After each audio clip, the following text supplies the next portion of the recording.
Beti, umetuma wapi hiyo nini? Umeituma wapi?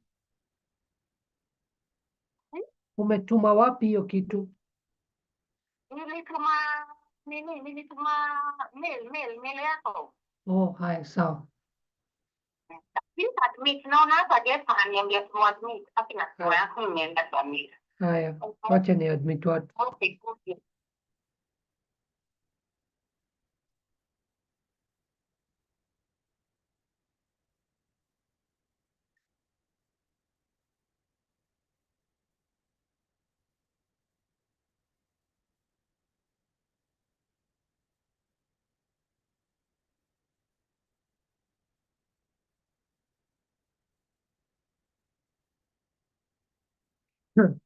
Welcome. Hey, I can see some old faces here. Mercy, welcome. Helen, welcome. Dr. Masharia, welcome. Can you kindly please come on screen? We have people from abroad here also. Hazel Anderson, welcome. Josephine, Godfrey, Anastasia, Mary, Stella, all those people who I'm seeing on my screen. Welcome, guys. Karibuni sana. Can you please kindly switch on your cameras if you can? Want to see your beautiful spaces. Welcome. Karibu sana.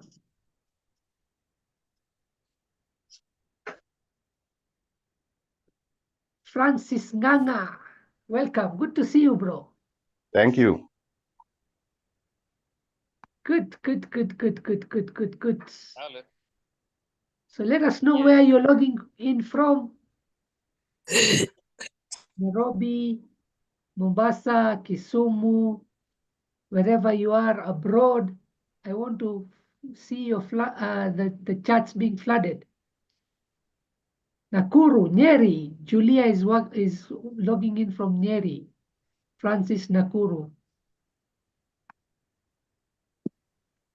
Keep on. Ruiru, Nairobi, Kitengela. Aha, amazing. Odhaya. Anybody who is not in Nairobi, Muranga, Ndumberi. From Embu, Mary Kinoti. Wow, okay. I'm from Embu, guys. Hata mimi pia niko Embu. Patrick Langat, you can mute your mic.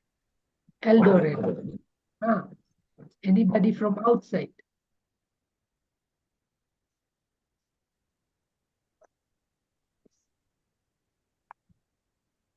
Well, welcome, guys. And screen. Yeah, I have a meeting. You see, the meeting has already started. You see, the meeting has already started. Elizabeth, can you please mute your mic? Kiambu, Nakuru, Mombasa. Good. Karibuni sana. Welcome, guys. Can you please switch on your cameras so that we can see you? Okay. Be active, be participating. We will mute you all for now. Okay.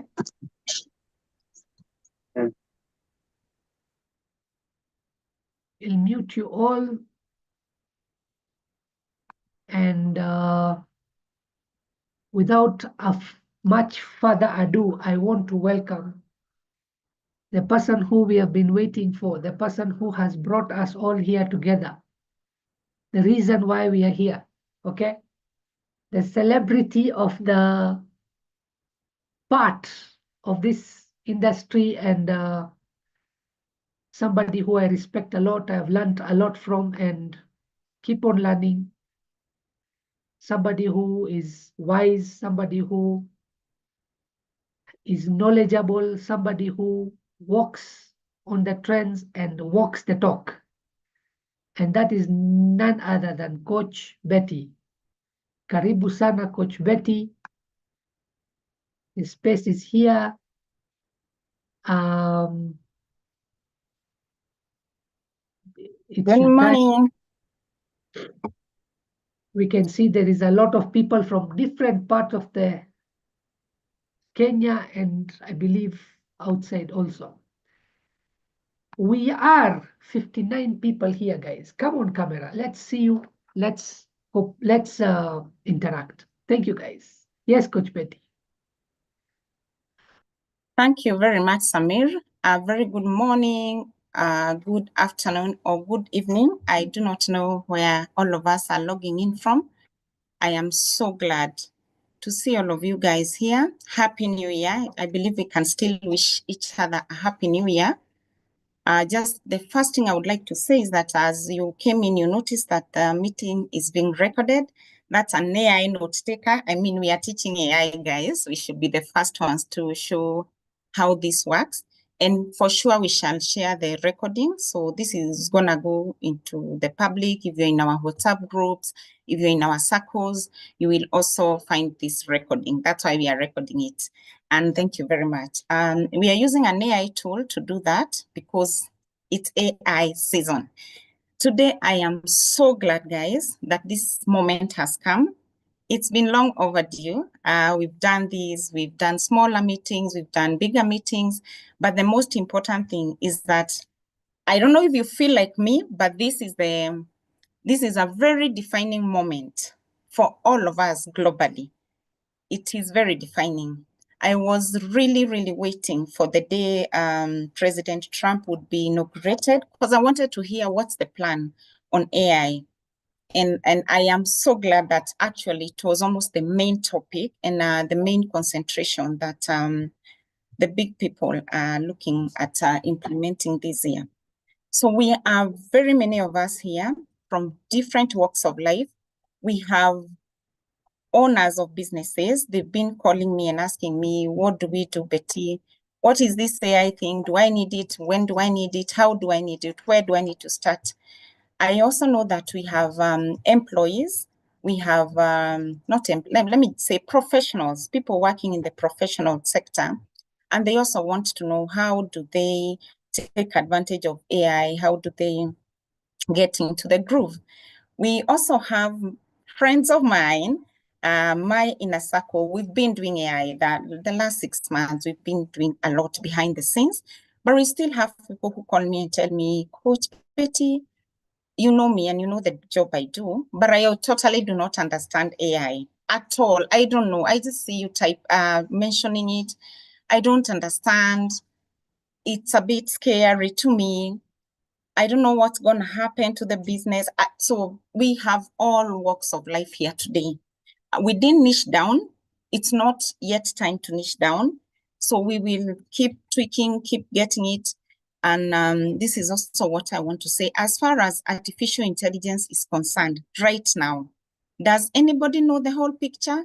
Absolutely not. If you listen to Sam Altman, the CEO of OpenAI, even he says we are watching, we are looking to see how these things pan out. We are working, of course, to ensure that there's ethical use of AI, there's that and that, but nobody really knows exactly how this will end. All we know is that it's here. And all we know, we can't run away. And all we know, it is going to affect our businesses, it's going to affect our lives, it's going to affect how we do things. How do we look at that? Positively, definitely, but also there are going to be people using it negatively, but we navigate the situation. So that's why we are here. And I must say that the last 1 week, there's not a single day, and I know you can bear me witness, and everyone logged in here, there's not a single day you don't go without the AI conversation. When you meet your friends, they want to know about AI. In the office environment, people are asking each other about AI. I met some professionals yesterday. They were talking about AI. I went to sit and have a coffee with my friends the day before yesterday. The whole table conversation was AI.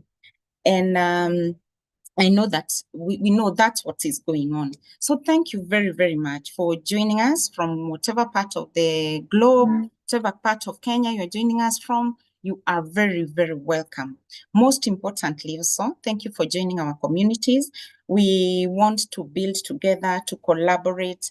Some of you, I didn't know you, but because I was vocal about AI, you reached out, and I actually realized you are the people we work with, you are the people we collaborate. So if you're also here and you know that you're doing something in the AI space, we are waiting for you. Reach out. Let's come together as a community. Let's see what we can build. Let's see how we can help each other. None of us knows it all. In fact, we know micro. We know very, very little. But we just decided to let's look at this thing. How is it going to help our businesses? How will it help us? And how is it going to impact our lives? One thing I would like to say about AI, artificial intelligence, is it shouldn't really scare us. Some people are really, really scared. Please don't be scared. We are here, you are here. We are all here trying to learn how this thing goes. Today, I am excited, but I will not be the one presenting the whole time and talking and, sharing what I know. Because in this industry, which is very wide, AI is it is absolutely wide. There are many players in the industry. Such a player today, we have Madam Stella Kiguta Nganga, and Stella is in PR. Is AI affecting PR? Absolutely, yes. Companies, across the globe, everywhere, everyone is experiencing these changes. So Stella will be helping us navigate part of that, understand, try to see the bigger picture, what's happening, how is it panning out. We also have my friend from a long time ago, Martin. Martin is actually a developer. So this space we have to keep looking at it. We can't leave each other. The techie guys cannot leave us behind, and we also do not want to be left behind.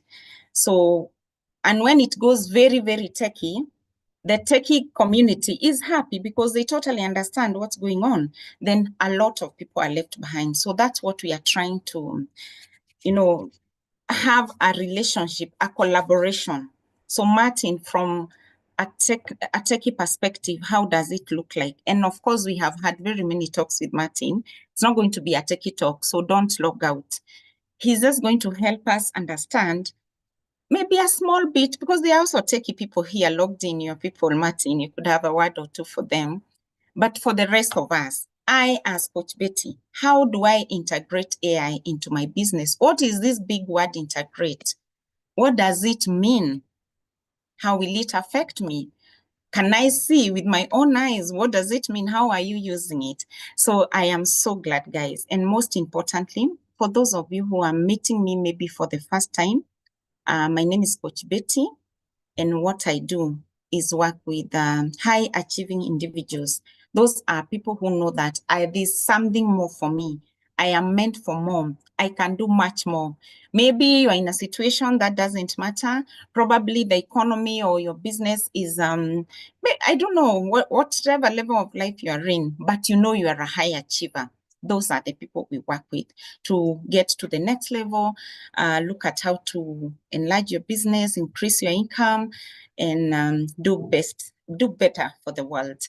I don't work alone. I work with other coaches. If you are my friend on Facebook, on LinkedIn, on TikTok, and those social media pages, I use the name Betty Mwaura. You know that I never work alone. I'm always having friends of mine in the industry, partners, collaborators, and I work with other people. Such a person is Samir Mukhtar. So if you're meeting Samir today, maybe some people are meeting him today if you're not in our inner community, I work with Samir. Samir is a high ticket coach. We met in those international forums. The way you get into an international forum, you buy a course, then you see someone commenting they are coming from Kenya, and you're, oh, okay, there's a Kenyan here. So we met some times back, and we started discussions on working together. We've been doing that for quite a bit. So I just want to show how the program will look like. We do not have a lot of time. It's less than 2 hours, but there's so much to cover. So welcome to this session, guys. We totally appreciate you. Let me share my screen, just show a little bit.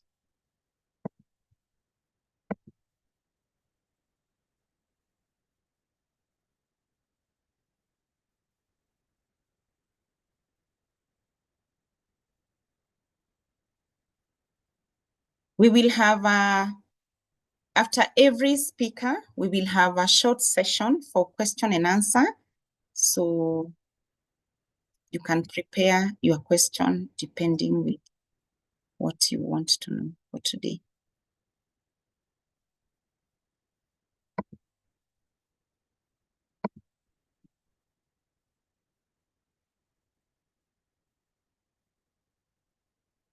We'll be engaging the speakers just a little bit.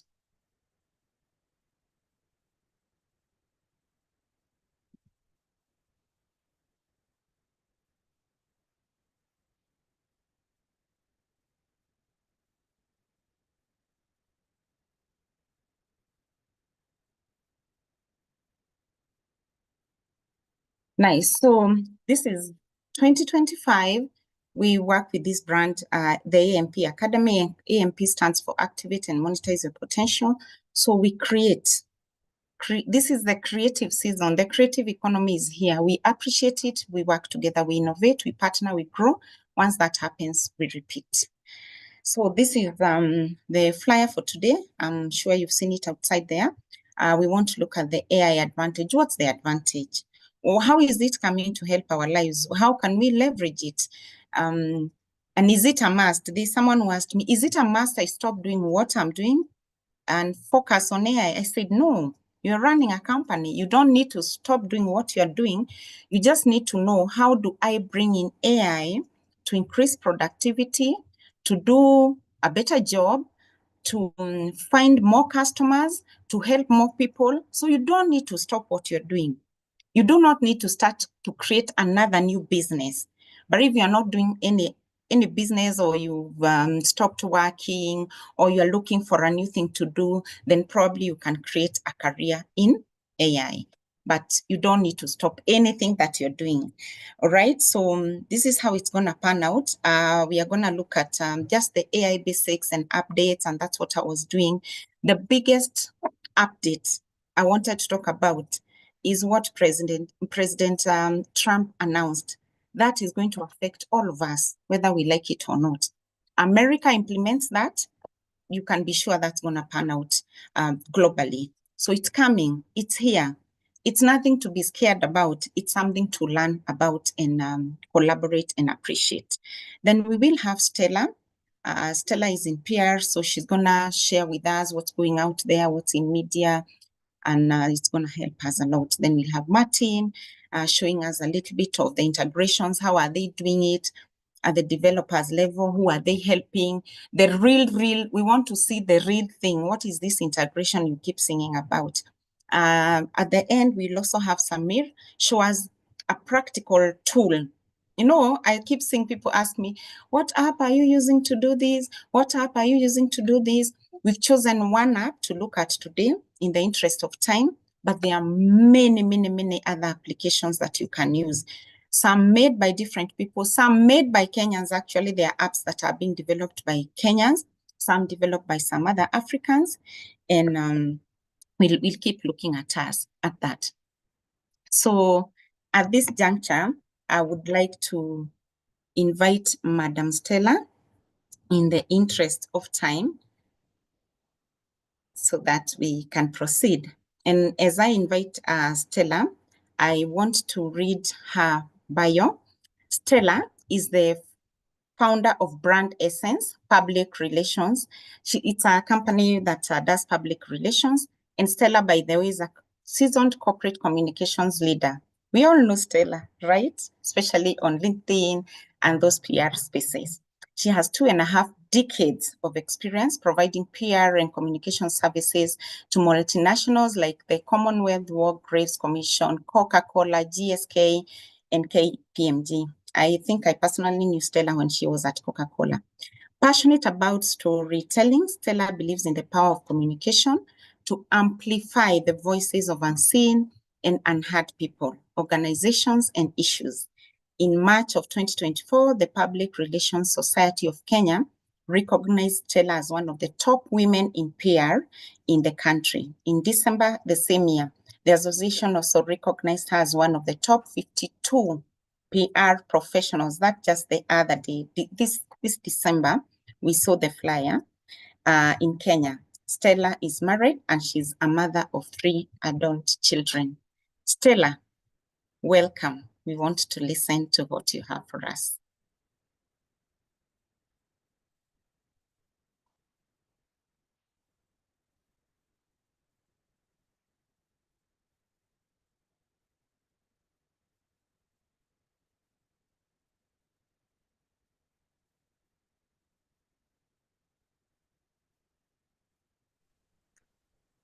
Thank you, Coach Betty, and good morning, everybody. It's lovely to see you. Coach Betty and Coach Samir, thank you for inviting me to come and present today. Let me start with a disclaimer. We PR people, we don't like reputational risks. So let me start with a disclaimer that I am not an expert in AI, so I'm very much like all of you in the room where we are learning and growing together, but there are disruptions that, of course, I have seen within our industry, and I'd like to, share those with you. So, Coach Samir, I hope I have a presentation right. Yeah, just share screen. I will allow you, please. Yeah. Fantastic. All right, I also want to, Coach Betty, with your permission, to recognize some of our mutual friends who are in the room. I believe I've seen Coach Irene Morethi. I have also seen Coach Mercy from TKC, and these are all friends with whom we are taking this journey. I believe Esther Kirago should also be here as well. So if you can see my slides, my presentation today is titled The AI Advantage and the Impact of AI on Public Relations. And I find that that graphic in particular is quite interesting, because if you are a student of PR or you're a student of communication, and one of my principles is that everything communicates, is that there's always a dominant hand in a handshake. You notice this with politicians. There's always one hand that, is either seeming to be at the top and another one is more subservient, or people are trying to create an equal balance in the handshake. And so you have 3 positions, either one dominant, one that is subservient, or equality. And I think that that is a conversation we need to have today about whether AI will dominate humans or whether humans will dominate AI, or where we should find the happy medium, because we are living in a technological world, we cannot run away from it. So when I talk about public relations, I know my field, my industry in particular, has been maligned, because especially if you're in the Kenyan context or any other context for that matter, where a politician is involved, what you hear is, oh, that one is just doing PR. And I think that it is unfortunate. Madam that Stella, just to Yes. interrupt you a little bit, your audio is a little low. Is there something you can do with that? Well, my microphone is right at the top, so. Is anybody else having a challenge with my audio? Actually, everybody is saying volume, please, on the chat.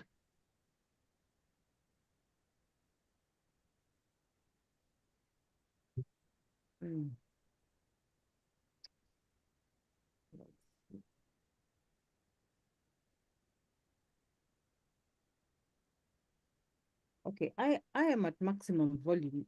I don't know if I can do. I think what we do, Stella, some of us can hear, some of us can't. So that we don't, give you a shocker, I think we can try. Yeah, for those of us who can't hear, please just try to lean in a little bit so that we can move. And some can hear you clearly, Stella, like I can do that. Okay. Is that better? Can anybody? Yeah, Yes, yeah. Much better, much better. Better? Okay. All right, let's see if I can get back to.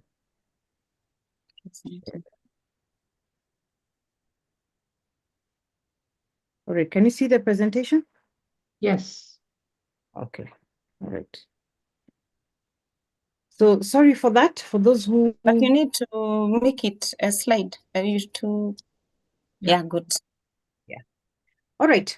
So a lot of, we've been accused of many things, but truly the heart of communication and public relations really is that strategic communication process that builds mutually beneficial relationships between an organization and its stakeholders.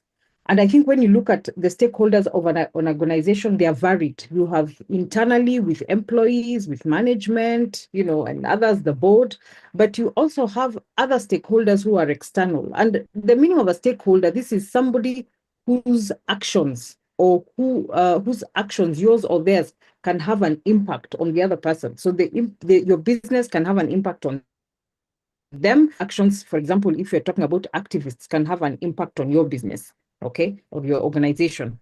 So stakeholders are varied, they're internal, they're external. You have all kinds of them, and I've listed them there. You can read, and you will see some of the people who are impacted by our profession and who we relate to.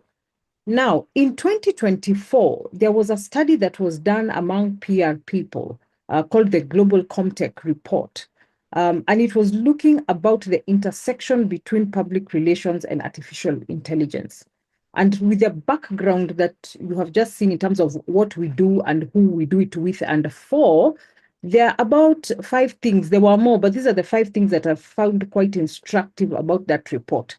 And these things that are here are not specific only to the PR industry. I'm sure they reflect also in your own sectors, in the different sectors in which you represent. First being that AI skills have now become crucial for PR professionals. All professionals must find a way in which they upskill or in which they use AI. In fact, some of my colleagues who work in some of the large multinationals actually have inbuilt AI tools that their business has curated, of course, because of maybe trust, privacy issues with some of the popular AI platforms that we have available. So there's a need for them to build that skill, and quite a number of the big organizations that have the kind of muscle or the finance to pull this thing together have begun to put these structures in place for their people. The benefits of AI among professionals, PR professionals, have included saving time, improving productivity, and providing new ideas and insights. And of course, as you know, a lot of us go into the popular one, let's say ChatGPT, but it's not the only one, but many of us go into ChatGPT and others to try and come up with, new ways of doing things or to quickly pull something together. PR people are doing it, all of us are doing it.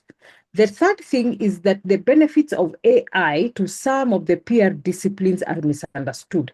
Now, let me talk about some of the PR disciplines. So some of them include media relations, government relations, internal communication, investor relations, brand PR, which is, publicity on products and aligned to marketing, and corporate social responsibility, among many of the other things that we do, lobbying, public policy development, and things like that. There's a lot of that is misunderstood. So people tend to defer, or the professionals will tend to defer to content creation, whereas there are other disciplines, for example, like crisis communication, which would benefit greatly from the use of AI, or are benefiting greatly from the use of AI. You also have a risk management, which is, looking at privacy, copyright, security issues. Of course, many times you will even see disclaimers on some of these popular platforms that do not include or insert, confidential information on those platforms. The other thing also is that most PR professionals, have not had AI training at their workplaces or elsewhere, and they also don't have an organizational policy that guides how they use AI, whether they are using the external platforms mostly, or even the internal ones. So if you look at that spectrum, these are challenges that we are all facing in this room. And so we will all have to grow together. I don't think that, considering the multiplicity of disciplines and everything that AI can create for you, that only one industry would have, shall I say, control. Now, the subject today here, we are talking about how AI can help you make money. When I was at Coca-Cola, we were told one thing that had, I guess, 2 principles, is that everybody in the business is doing one of 2 things. They're either helping a business to make money or they're helping a business to save money. Now, a business, of course, wants to be in the business of making money. That's why they're a business. They want to be making money all the time. But when that money is not available, whether because of upheavals in the industry or upheavals in the political, social climate or otherwise, one thing they don't also want to be doing is losing money. Okay, so in this room, you're either making money or you're making the money for the business or you're helping the business to save money. PR people do both. We do create the kind of environment that allows the people in sales and marketing and others to go and do their work and make the money, because you cannot sell in an environment where your reputation is tarnished. But on the other hand, much as we are playing offense along with sales and marketing and others, we are also playing defense, because if you get into trouble with AI and you get into some copyright legal reputational risks, the next thing you know is you're going to be having to pay fines, or you will have to pay, for some court cases and things like that. And that way the business is losing money. So PR people stand actually at the intersection of helping the people who make money to make the money, but we also play defense in terms of protecting the business to make money. And we'll be looking at some of those ways.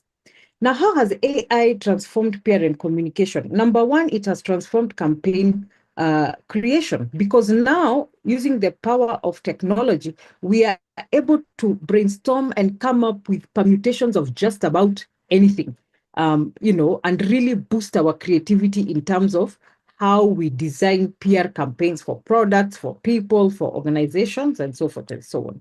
Of course, the one that is very well popularly known is content creation, because you're going to ChatGPT, give it a couple of prompts or other platforms and tell it, create content for me. I think the one that fascinated me quite a bit, outside of ChatGPT, was Google Notebook LLM, where you can actually just put in prompts and it creates a podcast for you that sounds so real. I mean, that was shocking to me. That blew me away. That was just a few months ago. And I thought, wow, this is interesting. You actually don't have to hire out a whole studio.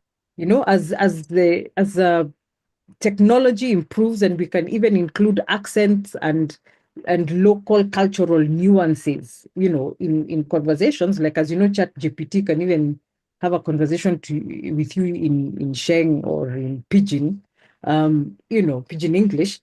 Content creation will become even more localized. You can then put it in one of the tribal languages if it understands it. You don't need to hire a studio. You just need to give it the script. And of course, it will then generate that content for you. But it also informs how the content is consumed, or helps us as PR people to understand how the content is consumed. So, when we used to do things the old school way in the newspaper, you just dump everything in Daily Nation or Standard, and then you rely on their numbers. So they tell you they have, 1 million, people buying the newspaper. And then you imagine that 1 million people read your story. That's not the reality. Now, because of the use of data analytics and audience insights, you can see what content is resonating, what is not, who is reading your content. Sometimes you think your content is reaching Kenyans. Actually, very few Kenyans are reaching it. You're maybe speaking to somebody in Sweden and some other random part of the world. So content distribution, consumption, creation has been impacted for us. And like I've talked about data analytics. So you have to come and present the numbers. If you're going to ask a business for investment behind certain PR efforts, then they want to see the numbers that are guiding that investment. Okay, real-time numbers. Of course, it has also enhanced user experience. So, when you need to make a customer complaint or engage with a business online, you can see that AI allows you to have that conversation. In fact, it's like we are losing the human, and PR should never lose the human, because relationships are about human-to-human engagements. But as you can imagine, you can go, for example, on the Safaricom website or some website and have a whole conversation with a chatbot, solve your problems and exit, that chat. And then, of course, that interaction is also being recorded on the other side so that it can give, insights on how that consumer communication happened. In terms of crisis management, we are now beginning to use artificial intelligence to monitor some issues. So you can very easily put in certain terms within certain platforms like Brandwatch, and ask it to begin to monitor. And within a short time, you'll be able to see whether there's an uptick in some kinds of conversations that may be reputational risky to the brand. You can even predict in some instances where you're likely to experience some problems. And with that, then you can come up with responses ahead of time that you're able to release as required. Now, of course, when there's a crisis, people want to see a human being, talking to them and explaining to them what went wrong. But in the interim, in that intervening period, there are some things that AI can help with as far as crisis communication is concerned. One of the other things that we have to look at as PR people in terms of ethical challenges is this whole issue of misinformation, disinformation, malinformation, bias, and the like. If you are in this government, in the Republic of Kenya today, I really don't envy you, because people think that they have a communication problem, and what they have is actually a major trust deficit. What the citizenry have done is then leverage that trust deficit to create content that speaks to what they feel the government is not listening, to them about. So, for example, as of yesterday, and I didn't want to put it here because it was quite inflammatory, but I did see a piece of content that came out that showed two male leaders in this country having kissing. Now, what I noticed in the chat was somebody said, "Can somebody allow me to download this so I can share it with my grandmother?"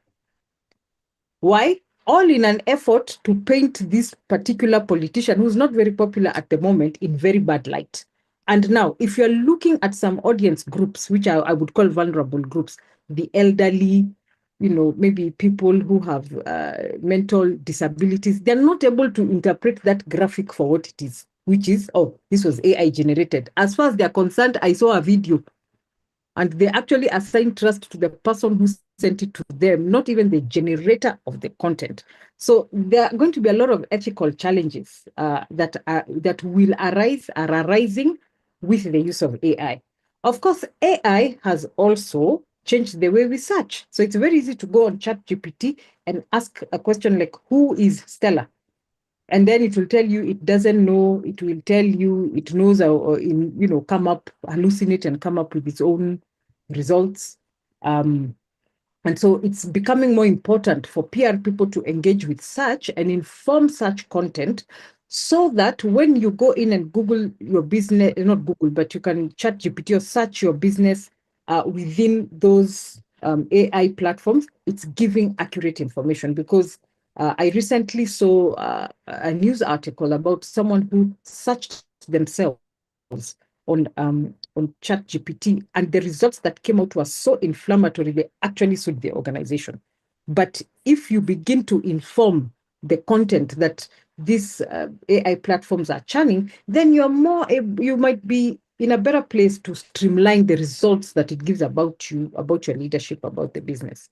And of course, internal efficiencies. We know that, instead of racking your brain for, 30 hours trying to come up with something, you just need to go in quickly and you get some bullet points and you can build on them.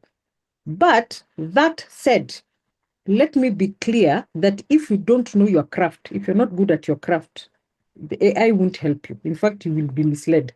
So can you please get the basics right? You have to be good at what you do in the first instance, so that you can prompt these platforms appropriately. You're able to get the right results, okay? And you can tell where you're being misled or not misled. Because right now, I'm sure if you go in and you even put in, like if you just type this, "How has AI transformed PR and communication?" it will even come up, give you a presentation, give you links.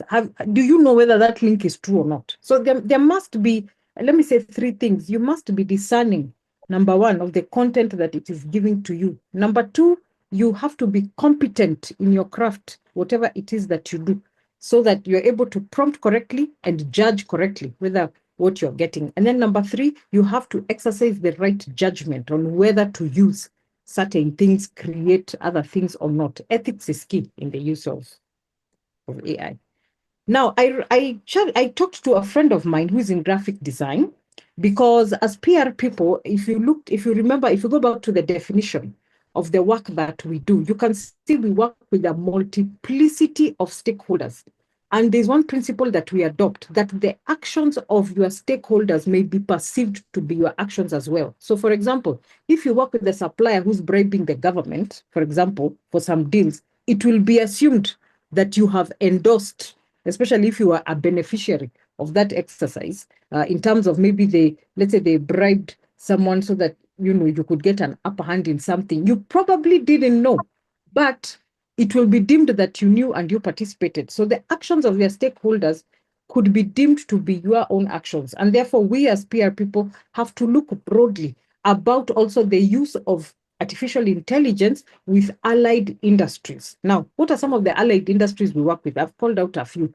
We work with media, we work with graphic designers, we work with governments, we work with NGOs, we work with so many people.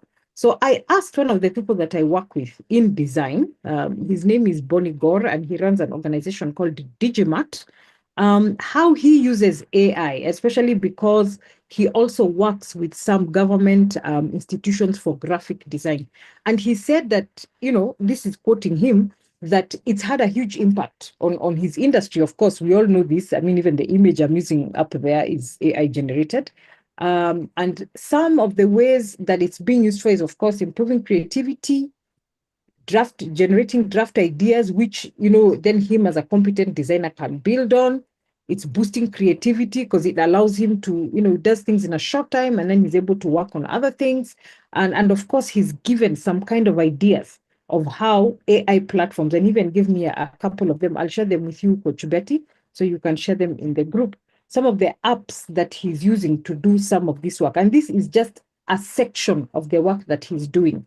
Of course, he's also working, for example, with entities that are still resistant to AI, or they are not comfortable with some of the output that, that AI would put out for them. So I don't know if we all saw sometime last year where there was an image of a giraffe that was carrying a baby on its little one on its back. Now, there's no giraffe that does that. This does not happen in the wild, of course. And so, for example, if, my friend Bonnie here was working with KWS, they would be resistant to a graphic that shows that, as cute and as heartwarming as it was, this is not the reality of what happens at the Nairobi National Park or other game parks. So it misrepresents what happens, in the game parks. So they would not be open to an idea like that. All right. So you have to know when to use it. But this image here, you can see this graphic here is actually some work that he has done over a co-working space that he created. Actually the co-working space where his business resides, he created the artwork for the landlord of that, that facility. And, they're coming up with things like this, and it's cheaper. This would have cost a lot of money a few years ago, because you'd need models to pose, you need the photographer, and you need a studio, so many things. But life has become a whole lot easier. If you look at, for example, let me talk about other allied industries like media. Recently, the Media Council of Kenya, and I shared this with Coach Betty, has developed a policy for media and the use of AI, because of course, media is a real big influencer of the masses. Their work is to inform, to educate, to communicate, to entertain, and misuse and abuse of AI platforms can cause serious repercussions to people, groups, or entire countries. And so the Media Council of Kenya has come up with a policy that is currently undergoing review. And of course, because we PR people deal with media a lot, in fact, a lot of people confuse public relations and media relations. Media relations is just a subset of the work that we do in PR. We have to align with those guidelines. So if we are developing any content, you will find that some media houses have completely refused to accept content that is AI generated. So you need to know that, because then it injures and damages trust between yourself as a practitioner, the organization you're representing, and the media house, who want to ensure that they put out credible information. So what are some of the ethical considerations that we should have on this journey to AI? And now these are ethical considerations for us, but they're also ethical considerations for all of us in this room, because these days you're only 1, 2, 3 degrees away from anyone. In fact, 1 degree away. Okay, so some of us here may think we don't have intersections with PR people, but you do. I may think I don't have an intersection with you, but I might. So we all need to adopt this ethical way of thinking as we move forward. So the first thing is, when you develop this content, it's important to inform audiences that you are using AI. So the Comtech report, for example, that I presented earlier, that showed some of the statistics from our industry, that whole report was put together on one of the AI platforms. All right.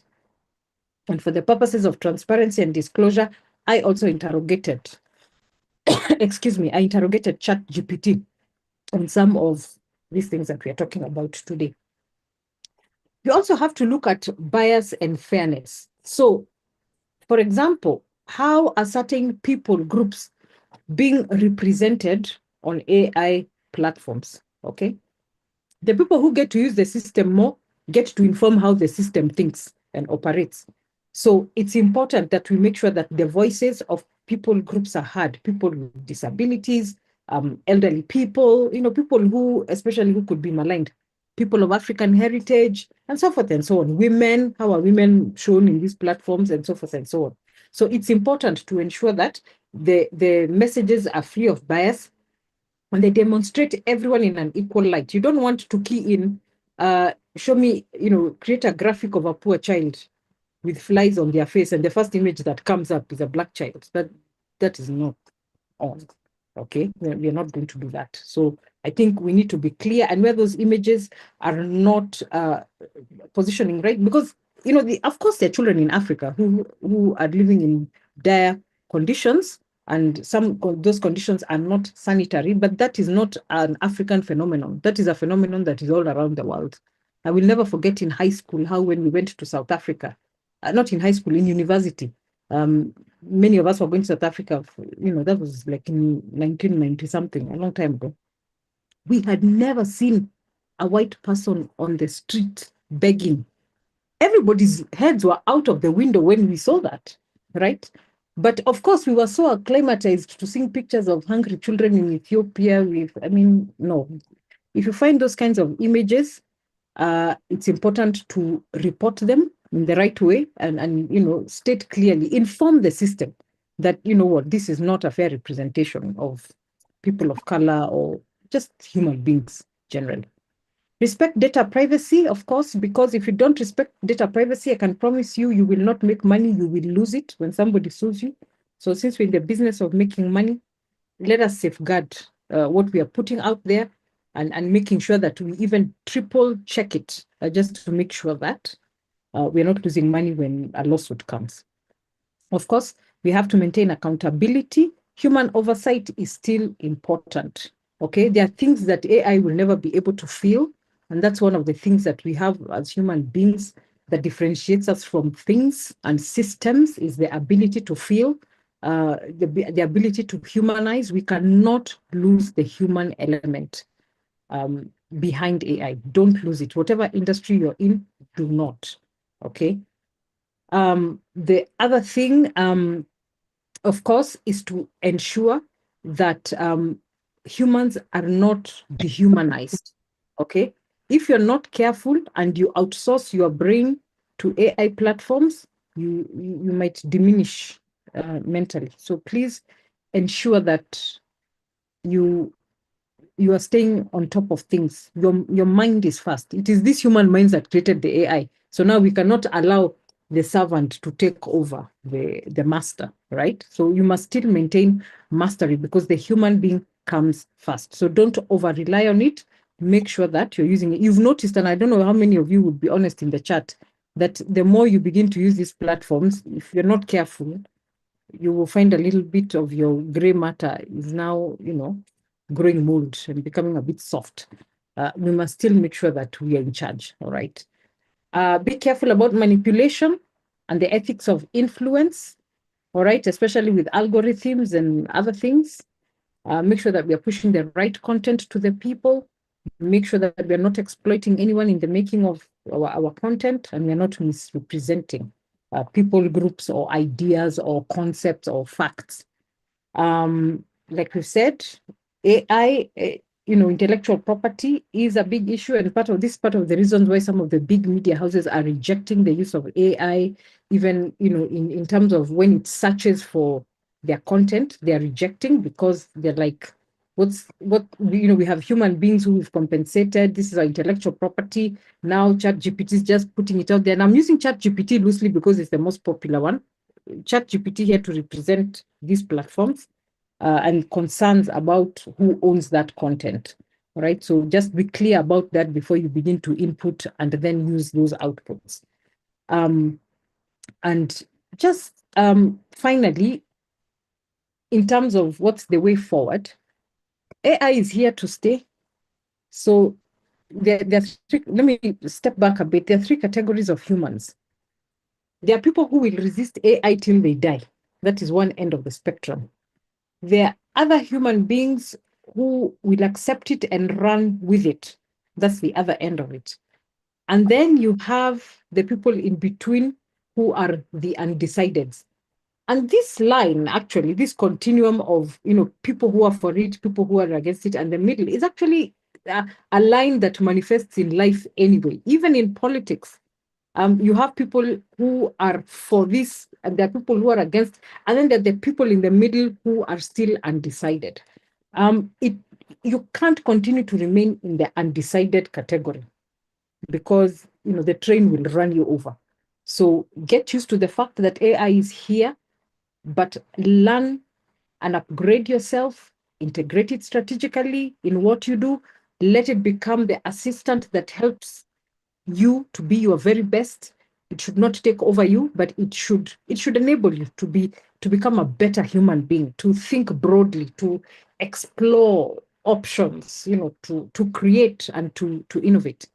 And then, of course, ensuring that you maintain balance. And I'm very, very concerned personally about vulnerable people groups. I'm sure many of you who have parents who are in the senior citizen category, the 70s and above, have often received, videos, and they're told, hey, have you seen this? And it's AI generated, and so, for example, it's important to talk to your parents about it. I talked to my mom about it. And so I've noticed that a lot of the times when she gets something from someone, the first thing she'll forward it to me, and it's like, Stella, is this real? Stella, is this true? Stella, is this AI? She's starting to get the hang of it. And so help vulnerable people groups to understand what AI looks like. Of course, AI will keep getting better and better, and the lines between technology and human beings may be blurred, where even you as an expert maybe may not be able to tell. But as much as possible, let's look out for those people who need that kind of extra support. People who have, for example, mental health disabilities or challenges, who might see a piece of content that would alter the way they think, and then they can make very permanent decisions about themselves or their lives. So let's be careful about that. So with that in mind, I have concluded my presentation. Thank you, Coach Betty. I hope I met the terms of your brief. And if there are any questions, I'd be happy to take them. Like I said, I'm not an expert. We're learning together, but I'd be happy to explore. All right. Thank you. All right. Thank you. Stella. Sorry, Coach Betty. I think we'll take just 3 questions, those people who raise up their hand, and we'll proceed with other questions towards the end for the purpose of time, okay? Because we have our next speaker also ready. Anybody who has a question to Madam Stella, just raise up your hand. I will unmute you. You can speak, and she can respond to you.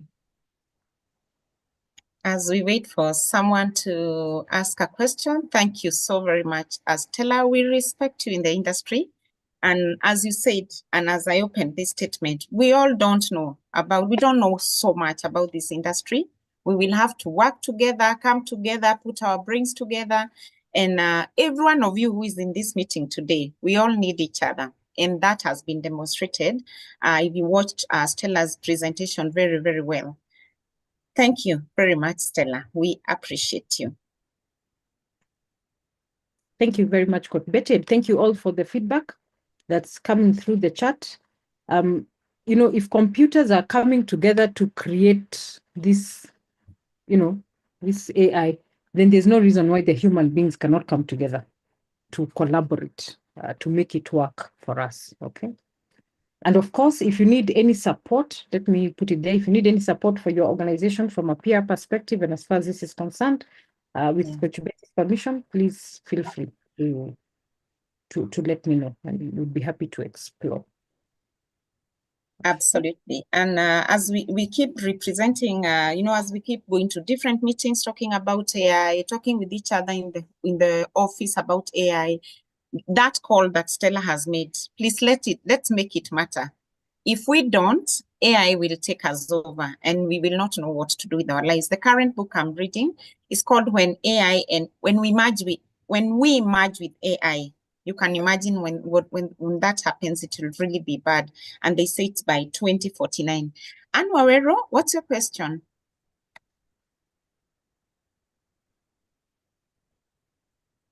Good morning. Good I hope you can morning. hear me. Absolutely. My question is with regard to education. I'm in the education sector, and I'm just wondering exactly how disruptive will AI be?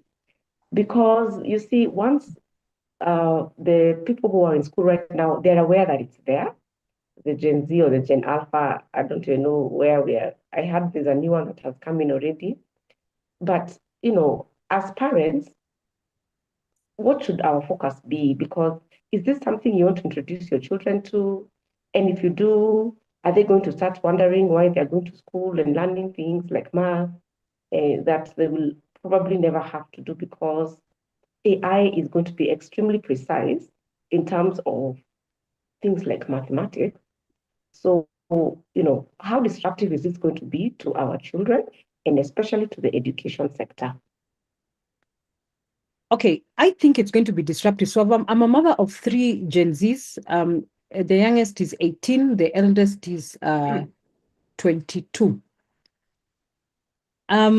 When the 22 and 21-year-old were writing their papers, you know, the part of the education system that they're in, which is called the Accelerated Christian Education, when they were doing their coursework, so where they would write, term papers. At that time, everybody was very, shall I say, very analog. You would go to a book, reference a book, things, and then their exams are marked abroad. So the exams would go abroad and the school would go through the same, you know, that whole analog process, okay, of marking those things. Today, as we speak, the 18-year-old is having to undergo some guidance on the use of AI. In fact, there is penalties that are assigned to any papers that they generate using AI. They have been given a little room to do some research, you know, to come up maybe with the structure of their paper. But beyond that, the system has already deployed the AI identification systems. I'm seeing somebody called Godfrey talking about green pastures. That is Emerald International School. That is exactly the school I'm talking about. They have now input AI structures to identify whether the students or the pupils are writing whole papers, whole paragraphs using AI. Okay, so already the school system is acknowledging that this thing exists. All right. The children will use it. We can't stop them from using it, but they're also going to have to deploy their brains when they're writing the paper. That is one. Have we stopped, for example, in my case, telling my children not to use AI? No. In fact, we have asked them to use them, but the ethical considerations must remain key. That's what makes us human, is that ethical considerations. If you have AI write your paper, what have you learned, really? If you didn't deploy strategic thinking in the first place, okay? Will AI aid learning? Absolutely, yes. So I want to think about a gentleman called Tony. I think we've all seen Tony Ndongo on TikTok. He was on Lin Goge the other day. Tony has dyslexia, okay? And he had learning disabilities. And he says, now imagine in his time, because Tony is about my age, he's in his late 40s. Tony says that when he read books, he would copy his friends. So one of his friends was very sharp in the class, top of the class. When it's time to wake up, he would wake up at the same time, go and read at the same time. In fact, just copy his friend, copy paste. His friend would succeed, Tony would fail. And this is when they realized Tony had the dyslexia challenge. What did Tony do? Tony recorded the books. So his father noticed that Tony, when he was listening to music, he knew all the lyrics of the songs. And he would wonder, how do you know these lyrics, but you can't read a book and save your life in an exam? All right. So the father decided to get Tony to take a tape recorder and record the books. When Tony began to record the books and play them back to himself, Tony began to pass. Now think of Notebook LLM, which we've just talked about here. I think somebody put it in the chat, that creates a podcast. A child who has, how do you say, it's not an intellectual disability, but it's a learning disability because the words and the numbers are jumbled. They can't understand them. A child like that would benefit from Notebook LLM, because if you can key in that content into Notebook LLM, Notebook LLM produces it as a podcast that the child listens to. Then that child is able to retain that information.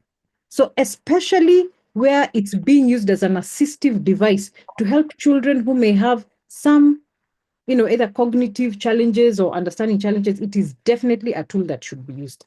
And in fact, even that Notebook LLM proceeds to give you summaries. Now, there are people who will understand when they read, but if it's too much, they'll exit that chat. They don't want too much content. Notebook LLM also gives you summaries of the books that you're reading, and many others do. But I like Notebook LLM because it combines the summary, it combines the audio. So it will disrupt education totally in terms of how much information people are able to process, how people put their information together, how people with challenges are able to absorb the information so they become at par. It's almost like if the children who had a challenge are a little below, this technology is helping to bring them at par and level the competitive field. So the only thing is to make sure that we teach children that shortcuts will cut you short. So do the right thing, learn, take time to spend the time to understand the things, understand the concepts, but use technology to give you the edge. All right. Does that answer your question, Anne? Perfect. And so that's also for parents in the room. If you have a child, I'm particularly drawn to children who have either learning challenges or visual. I have a child who has albinism, so I know that him working on the blackboard does not help his life, because children with albinism can't see that far.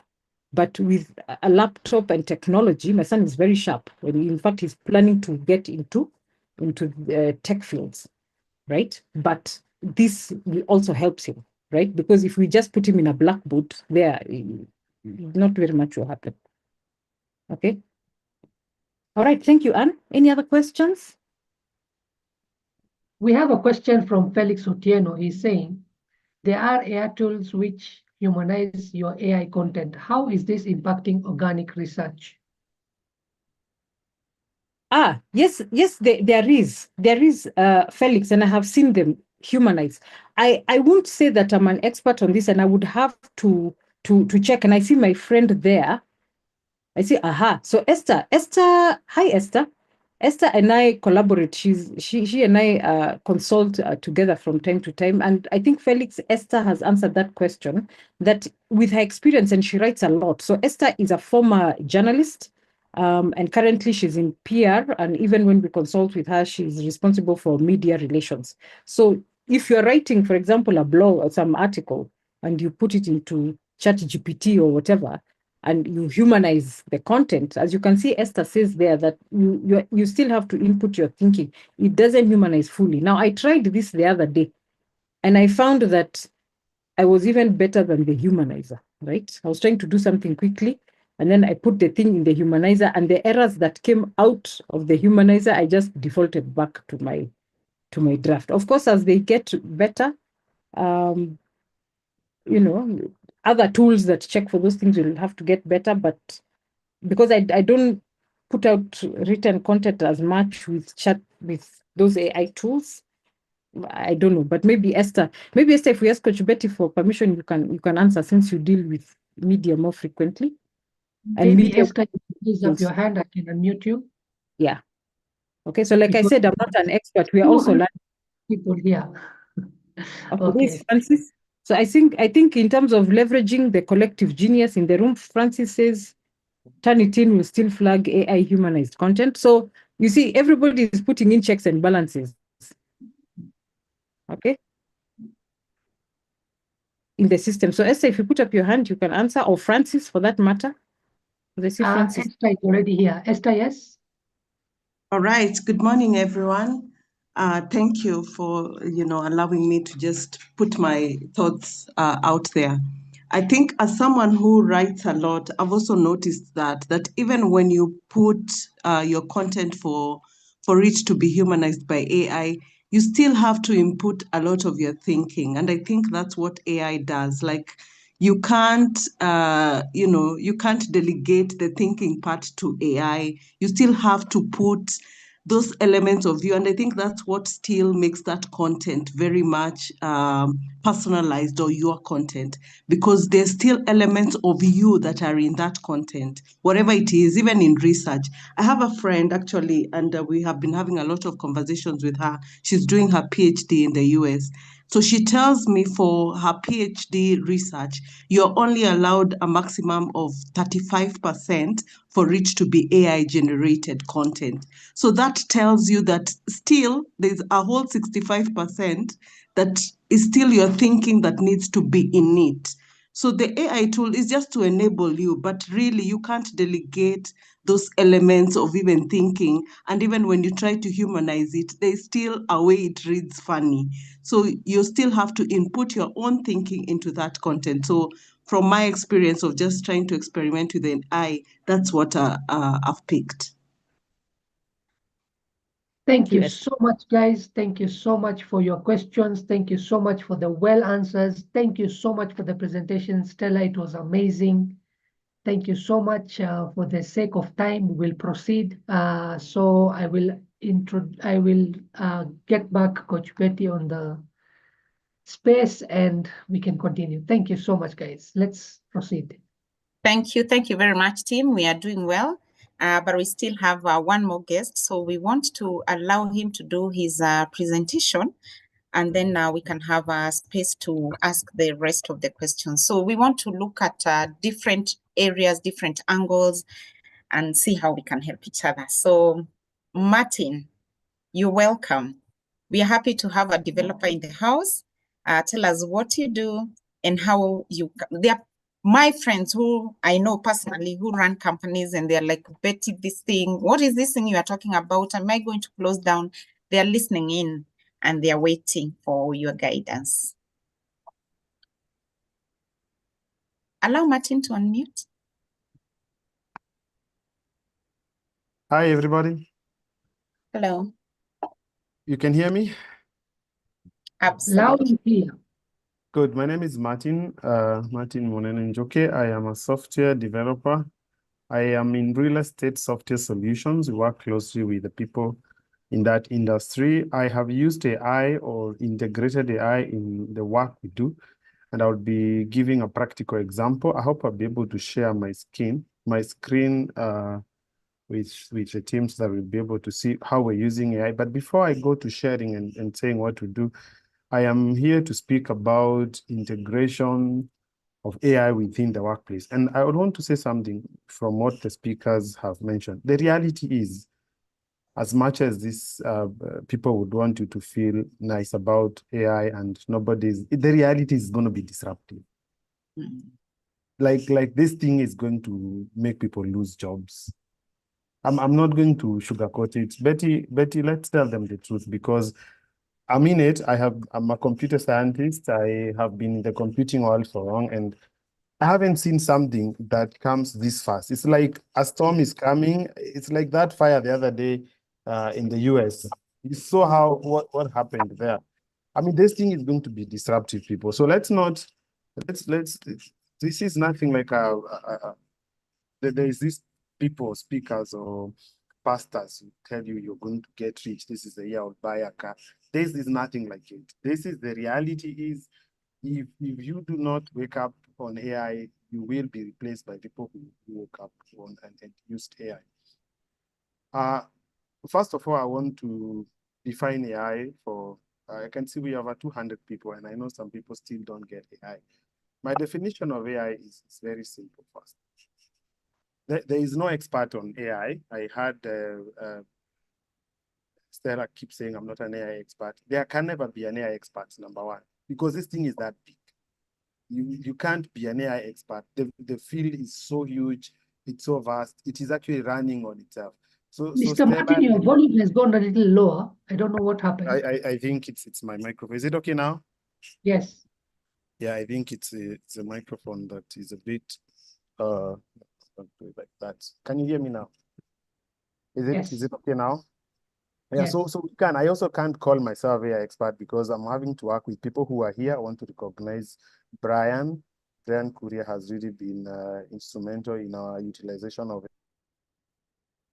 AI. He'll be saying something maybe at the tail end, and we have Ian. Ian is one of our developers. I don't think anyone of the other team is around. That's good. So I can't say I'm an AI expert even. Just being a computer scientist does not mean you're an AI expert. Now, AI for me is like, look at a carpenter. We've all seen a carpenter. We've gone there to buy a sofa set, and you've seen the tools that he's using. So AI is when the hammer he's using has a brain of its own. It is when the saw he's using to cut wood has a brain of its own. It is when the drill set, the plane, all those tools have a brain of their own. That is what AI. So already the hammer comes ready and it can move itself. Picture it that way. The hammer that can pick itself and go and pick some nails and just hammer it. That's AI for you. But how does the hammer know we are going to make a couch? That knowledge. Yes, how do you stop the hammer from hitting the nails on wood before the plane smooths it? Or the drill, which one comes first? Now that is called knowledge base. You need to build a knowledge base on how do we build a chair. Now AI cannot do that for that carpenter somewhere in Zimmerman, because the AI has built the hammers. That's what we are calling the AI industry. And this hammer keeps knowing every day which nails to hit harder, the ones for 5 inches, and the small ones to hit slowly, because if you hit the small nail you get what I'm saying? I know I'm trying not to be techie. Betty told me not to be too techie, so I'm getting that. And I also don't want to talk about real estate parts. I want to talk about the entire, business world, if you want to call it so. So you look at, say, transport. If in the transport, you're in trading, you're in manufacturing, you're in education, farming, governance, health, whatever industry you are at, you will need a hammer. You need, for instance, to do a write-up. You will need to do some graphics. Those are the tools I'm talking about. But how do you bring them all together? You need to build a knowledge base. And I will be talking about knowledge base a lot, because this is what will determine if you're going to be in your business for long, or if you're not going to be in the business for long. Because this is now the trade secret for AI is knowledge base. It's now how you teach your hammer how to make the couch. The sooner you start using AI, the more you will learn. There are 6 S's on AI that I like. And this is, I didn't have a presentation. I want us to have a conversation. The first thing is you need to start using AI. Like, start from anywhere. Even that chat, start using it don't ignore that. It's free actually to use a ChatGPT. They're still saying somebody can't hear me. Let me just hold it. Yeah, so it's free to use ChatGPT. So use it, start. Then you will struggle. That's the second thing that happens. The second S is struggle. You will struggle trying to figure out these things. Some of them will not give you the results you want.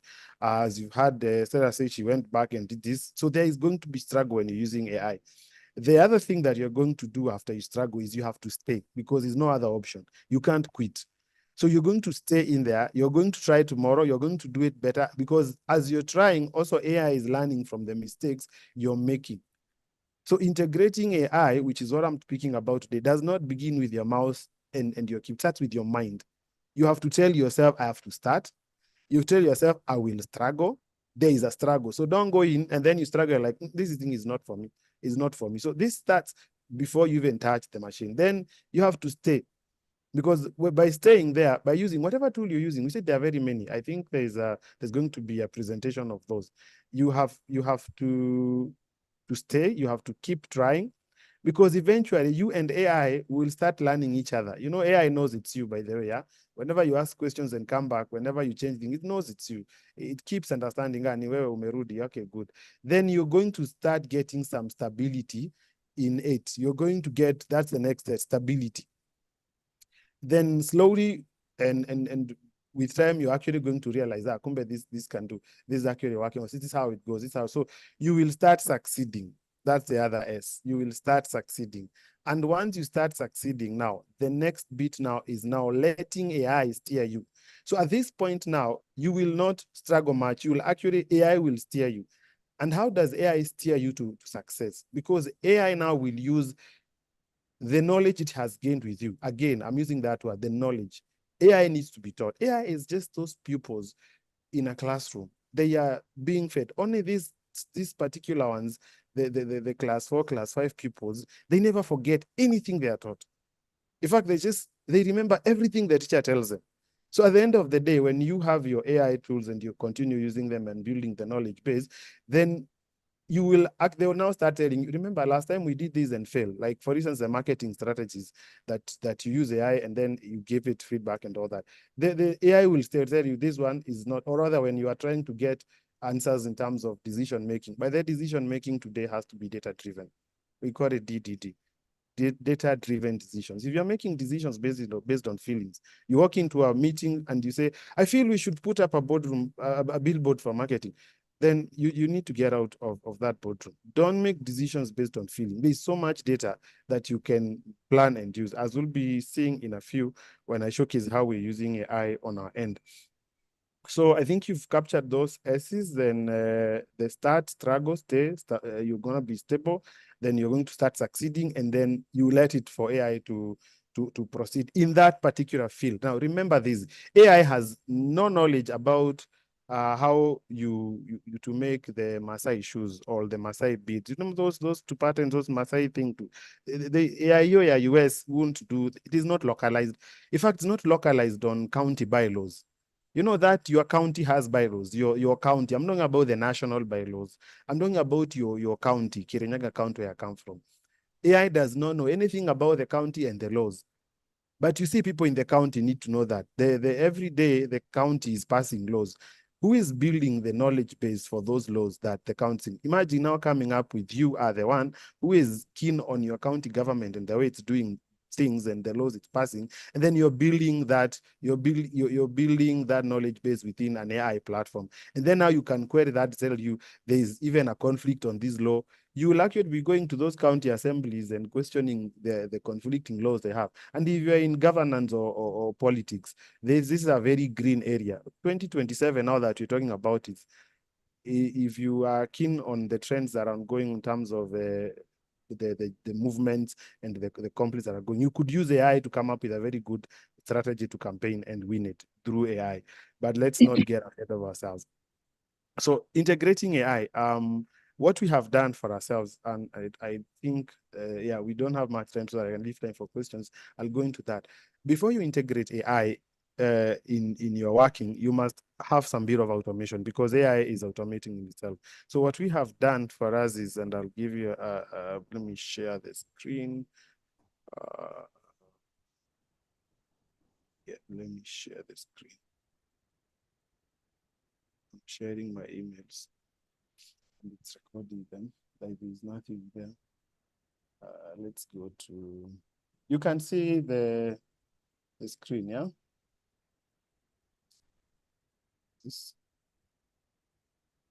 So what we have here is a system that we use for. It's called Excel Pro. It's for real estate management. So when we started the system is in use. Let me just give a brief of the system. It's in use by a lot of real estate companies. Can just show you. You can check our website for our portfolio. It's in use by, yeah, all these companies. The portfolio is here. Key, maybe we could look at some of them so you see what we're looking at in terms of the numbers. When you work for Lab Fund, there are so many people we are training on that, and housing finance, the entire housing finance group uses this system for managing, or a system similar to this. This is not exactly their system, basically. This is a demo system. So one of the things that we have to do is to train.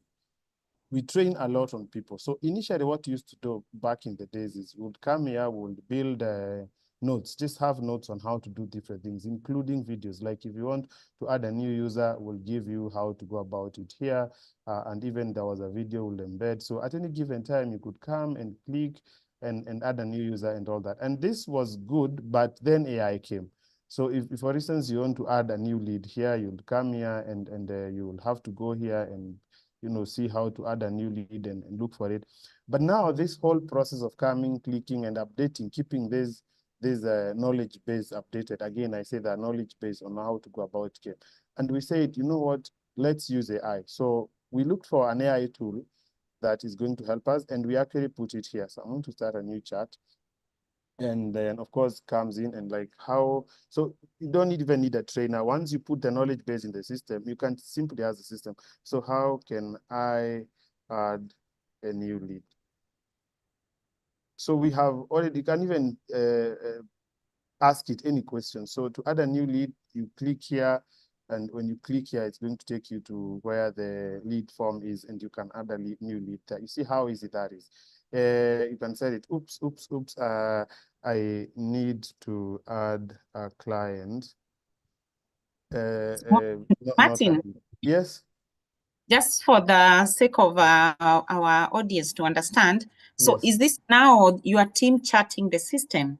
Is this your team member? I'll explain how it works. I wanted to show them first, then explain how this works. Okay. And how this is different from a normal chat. So this one, I'm not chatting with anyone. I'll be chatting with a knowledge base, and this is where the platform. So I think, yeah, we can actually answer that question here. So VoiceFlow is an AI customer support agent with complete control. Like you start building your knowledge base for what you do here. So if you have any system that you have built, you come and tell these guys what your system does. Now this is what we do with the consultants, even the AI builders. If you come down here, they have experts in this. You cannot do AI alone. You can't say, I will do this, I'll learn and do it myself. So you integrate, you work with people. So I have Brian, who is a consultant, who together we have built, or rather we are building actually, because something we're doing. So at VoiceFlow, we are able to create, to provide the knowledge base. I don't sign into our account, but basically this. So this VoiceFlow, and this was I was saying, you cannot be an AI expert in everything. It's purely for that, for customer support. If you look at their solutions and all that, and that is now what we need in our business. We need to support our clients. The need that we have identified in our business is customer support. So you can have a very good system that is, very well done, but it requires you to train people on how to use it. And it's a huge system with a lot of things that needs to be done. You can see there's lead management, clients, different users use this, a lot of performance indicators, reports. So first is automating what you do so that you can get work from there. And then next is that, and this is just an example of what can be done with AI. So we identified this as a tool. Remember, there are thousands of them, and we have been able to integrate within our existing system. And this is just an example, as I'm saying. Whatever industry you are in, you can identify your tool. And since you have now automated, this is what we've been telling people for the last 10, 20 years, digitize, get a system, stop working manual, go digital, go digital. Now AI is building on digital, because you can't come and build that here.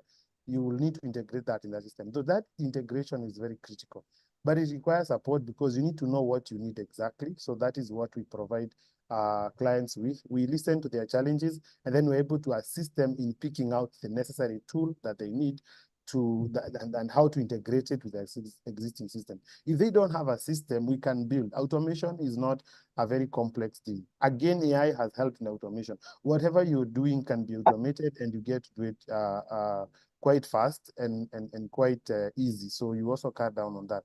So in our case now, we don't need to hire more trainers.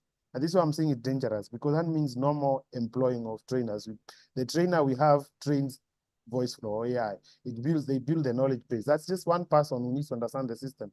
And then they can train people across all these companies we looked at, all these companies. So you're reading from the trainer is one across all the organizations. So that reduces our costs. And also it can understand the questions you ask, so it can guide you further.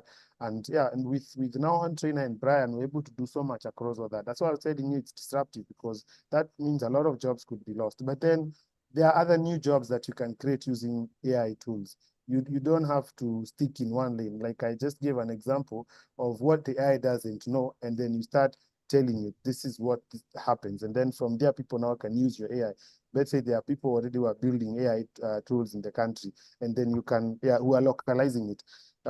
So I think up to that point, I don't know if there's a question up to that point, because we can stop sharing and maybe take questions up to that point. There's nothing much I'd say I've left, because maybe Martin, I want to you can go back. Okay. Because I would love the people who are here and they're running companies and they want to have a picture of how this will affect their operations. You can go back to the real estate. I know Martin is big on real estate. All real estate companies go to Martin for automation. So let me ask, there are many people who asked me last week how they can integrate this. Some are in the construction industry, some are lawyers, some are auditors. So if, let's say, I'm running an audit firm, so does this mean once you've already, Excel Insights has already built a system, it means then if I come to you and tell you, Martin, help us to integrate AI into our systems, finally, what will I have as a client? First of all, the AI is, as I said, it's expansive. So I don't know exactly what the tools you use, because the tools that we will identify to solve your problem for AI, it's what would also determine how we can use those tools. Because some tools you have to go to where they are and use them without integrating within a system like we've done here. So it's not possible to answer that unless we sit down and understand the business, because all these solutions, even this one you're seeing, and part of the reason why we're working for these big companies, it's not because we have a lot of money or we have people who know people. It's because we are able to listen to what they need. We're able to provide that, and we're able to change when it changes. It's a dynamic way of doing things.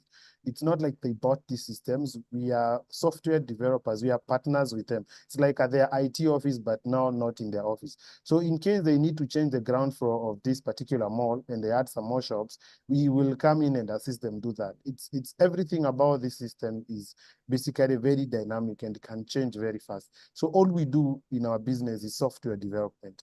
We don't do marketing, we don't do anything. We basically look at software as tools.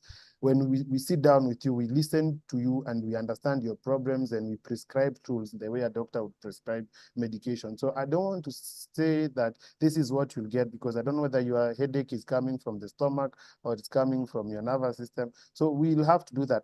The beauty about AI is that, or rather tech generally, is that if we do something and it doesn't work, because sometimes you do something, it doesn't work, we can always try something else and see. The monitoring and evaluating on what is going on. And even sometimes changes come. It's not because the client did not foresee, or we as a developer did not foresee, but technology has changed. Some people move away and they stop offering a service. Yeah, such a thing. Right. Now, I want to ask on behalf of professionals who are employed. We've just seen that you, as Martin, who runs a company, you had more trainers that would go to the customer side, train them on how to use your system, isn't it? Yes. But now, because of AI, you only have one trainer who is training the system to assist the clients. So I would want paint a picture just very quickly for those of us who are employed, because I liked the way you started this presentation, and that's why it's good to invite other people from other, you're a developer, you see behind the scenes. Sometimes us who, we want to tell, but you came and said it straight. People are going to lose jobs, but also as they lose jobs, AI is also going to bring in new jobs. And that's why the way we started my presentation started with create. So much as we are losing this side, we are also creating other jobs, these other sides. And that's why, by the way, now me and Samir, that's where we come in. How then do you use AI to create something that can be turned into money? That's the conversation.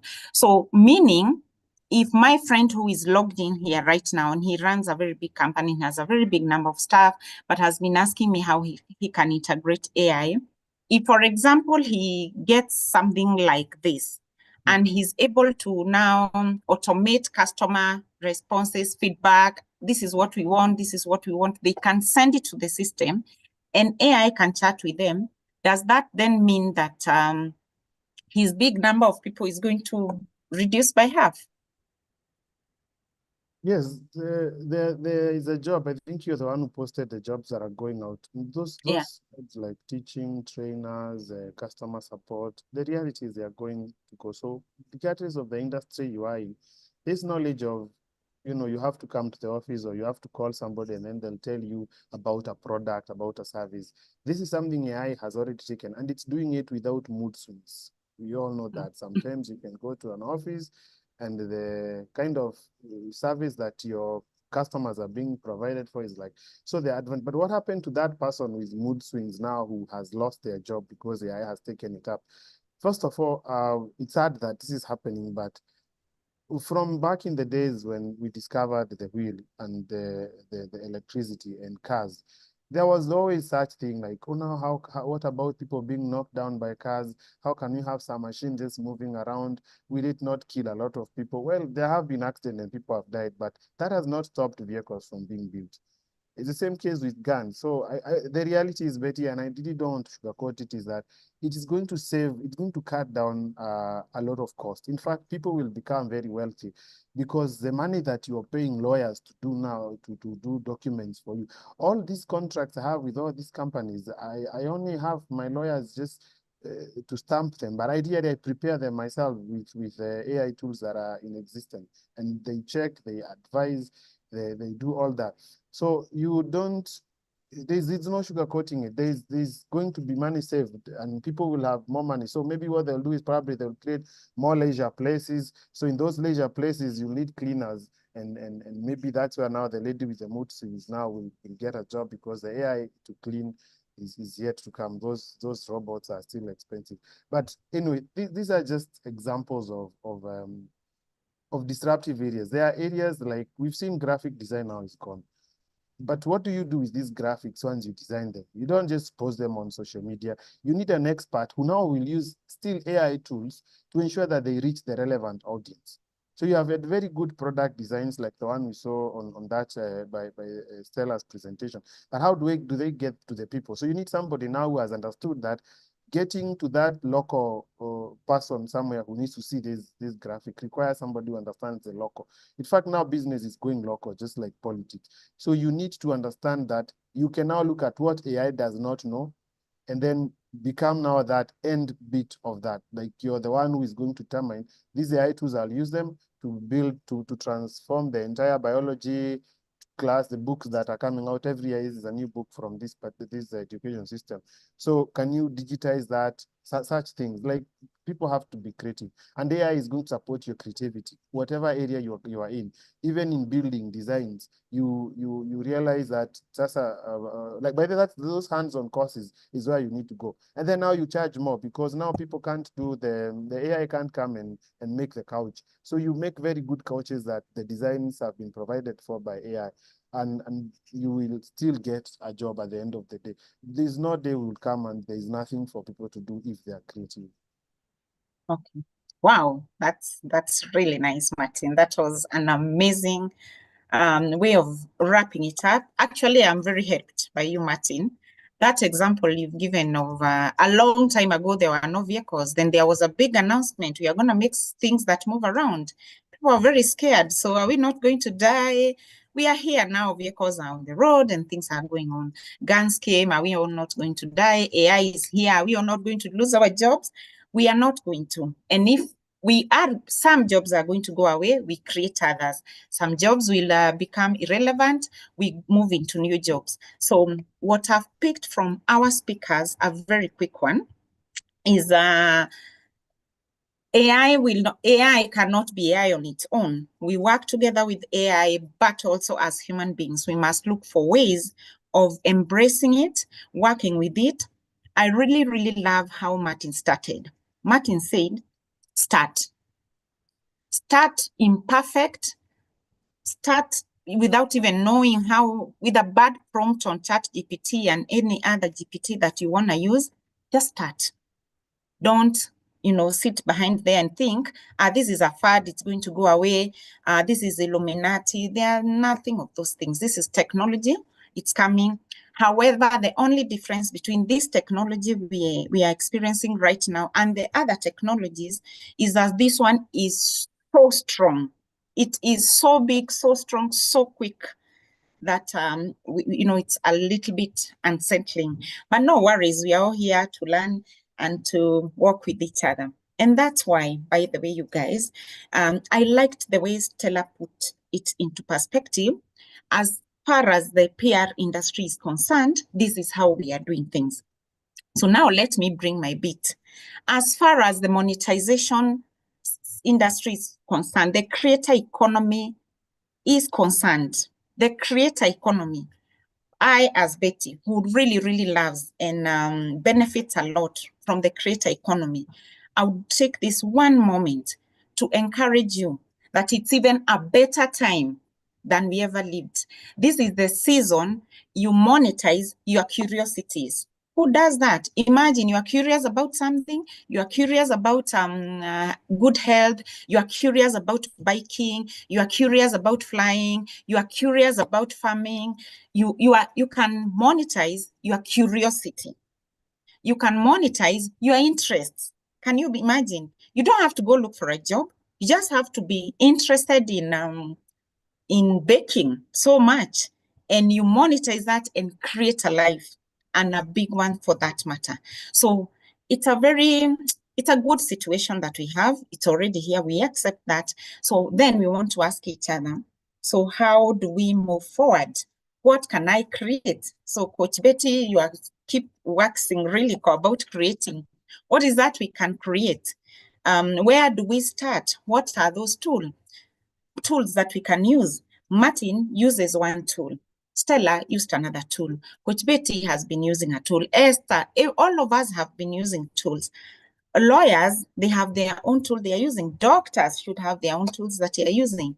In not so long from now, surgeries, in fact, they are already doing surgeries using AI. At some point, they will definitely be done by AI.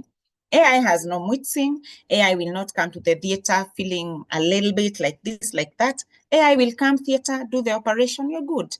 So that's where we are moving. However, the doctor can then decide, I've never had a life with my family since I became a doctor. I'm always in this theater, day in, day out. I am now going and try my curiosity on, biking.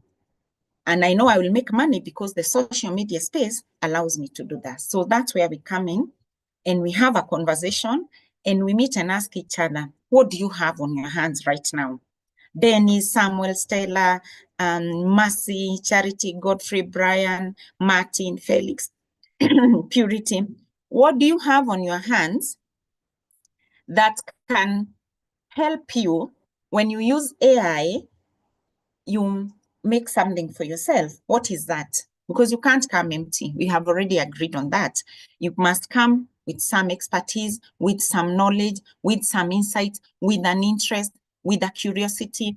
You must come with that. So you have arrived. Which tool then, Coach Betty, do I need so that I put my brain into it and then it gives me a response and then I know how to proceed from that? My happiness today is to see a young one in the house, on Viva Gitao's machine. Let that child be there. This is very, very nice. No, let him be there. I'm loving these conversations. Let's expose our kids to these conversations. I saw a girl yesterday on Domonyoro's page who was going to school at 3 a.m. And I wondered, is she going to study AI? Because that's the only thing I would, be happy about. But if she's going to do math and English and Kiswahili, then we are not getting it very, very right. All right, guys. So that's now our industry to ask each other, where do I start, Coach Betty? Martin has said start. Where? What will I be struggling with? What are the tools? Where do we start? What can we pick? So I want to invite Samir. I know in the interest of time, we don't have too much time remaining, to just show us one tool. Today, we don't want to touch ChatGPT. A lot of us have been touching ChatGPT. Let's also look at, we want to help someone who came today, a coach, a service provider, someone who has lost a job, someone who is working in any industry, a business owner. We want to help you with one powerful thing that you walk out with. And even if we never meet again, you will always say, I went to that masterclass, I learned something, implemented it in my business, and here I am. I know when that happens, you probably want to come back and say thank you. So Samir, kindly help us look at maybe a tool or two, but I think in the interest of time, we can only have one tool. Thank you so much. Thank you so much. So guys, who is interested in doing something practical now, right now? Now, just to conclude what Martin has said, okay? Just to conclude what Martin has made you understand. If you're a company, AI will do your repetitive tasks. And that is what, Martin and guys and all these people sit with you and then craft for you your automation in the repetitive task. Is that what I understood clearly, Martin? Correct? Exactly. Okay. So guys, I want a volunteer. Na mimi nataka mtu ambaye yuko, on his laptop, and somebody who is not so advanced in the AI. Just raise up your hand. I can pick you. Otherwise, I will pick somebody. Okay. Calvin's Ongingo, can you please raise up your hand? Go on the reactions and raise up your hand so that I can unmute you. We have 212 people here. So I cannot actually see you on the screen.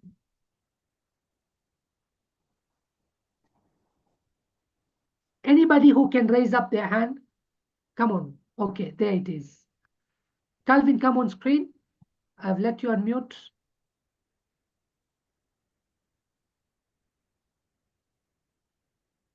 Yes, Calvin, I have let you unmute. Please unmute and let's talk.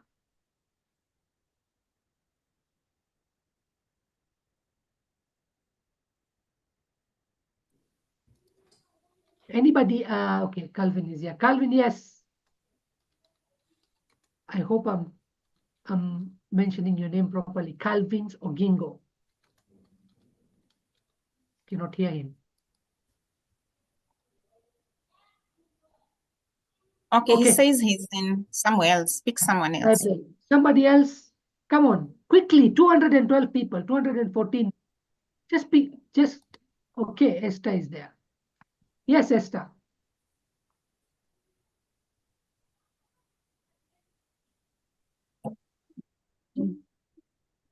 Hello. Hi. Yes, Esther. What do you do? I'm a consultant nutritionist. Very good. Okay. So you're a consultant nutritionist. What is it that you wish that AI could do for you, according to you? What is your wish? What is the repetitive tasks that you keep on doing and you feel like if AI could do this, it will be nice? A repetitive task. Let's say content creation, like posting on Facebook, LinkedIn, stuff like this, correct? No, I'm not active in that space yet. I mean, that is where your audience is, correct? Yes. Yeah. So that's what we need to do, correct? No, one of the tasks I keep doing, because I do work with NGOs in humanitarian. So I keep evaluating projects. Okay. Mm.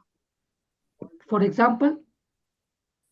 I can look at a project, look if they're achieving their objectives. Yeah. What is your expertise? What do you want the AI to help you do?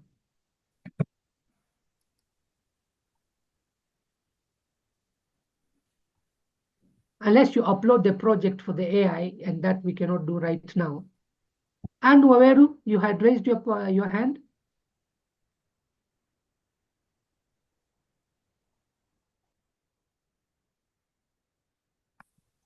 Yes, Anne. Okay, one of the things I repetitively do at my job is to remind parents to pay school fees.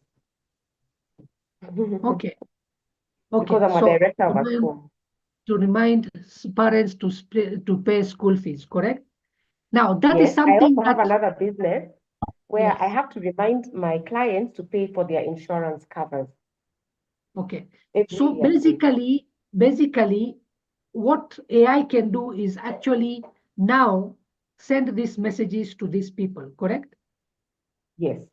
Send these messages to these people. But now, according to you, like if you really want to be good at reminding these people, let's do this, okay? Let's create a very good, like for example, reminder such that it will make this person pay. Can we do that? Okay. Without the human influence, we will look at creating this content, creating this piece of reminders. Correct? Okay. So we will not use ChatGPT today, guys, and you be with me. Okay. Okay. And this can do a lot of things. I'm just giving you one example here. We will use something called DeepSeek. Okay, Chat DeepSeek. I feel this is way, way, way better than ChatGPT in the free, not the paid. Okay. So let's go. Give me, what do you do? I am the school director. A school director.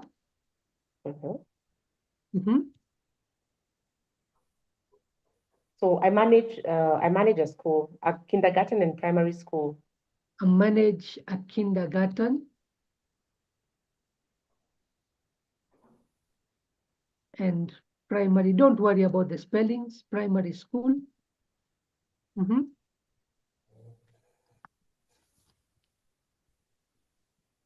You want more? Yes, yes, yes. I need help. I interact with parents and teachers. I interact with parents and teachers to ensure that their children have to ensure that their children their children's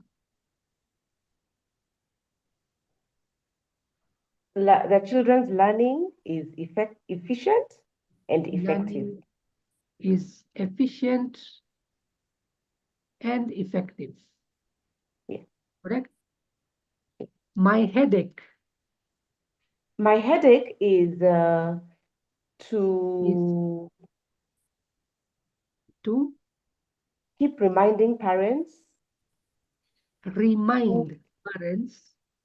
who pay fees in installments to pay their fees, okay, to pay their fees, especially the ones who do so in installments, especially those who pay in installments. Correct. Now let's do the prompt, okay? I want you to help me create a very persuasive email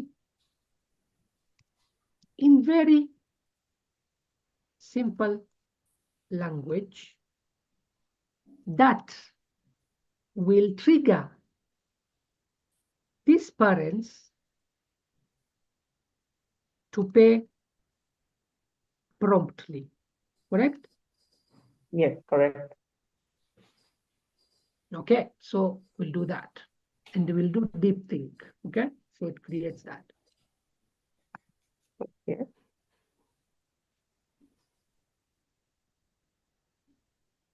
So it's thinking now.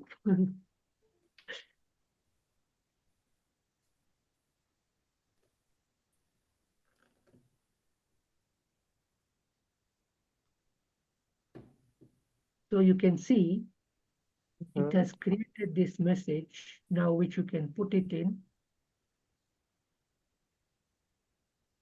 Dear parent, we hope this message finds you well at school. We are so proud of your children making this. We are grateful partner. Please remember to complete pending fee payments by this timely payment. Provide us best resources, teachers. So here's your quick reminder.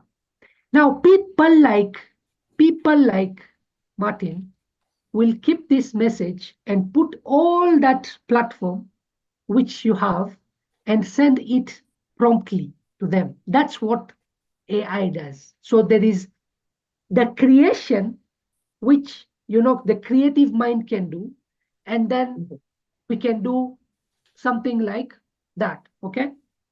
Now, let's say I want to post I want to do something like I want to post on Facebook or on LinkedIn so that I get many parents, okay?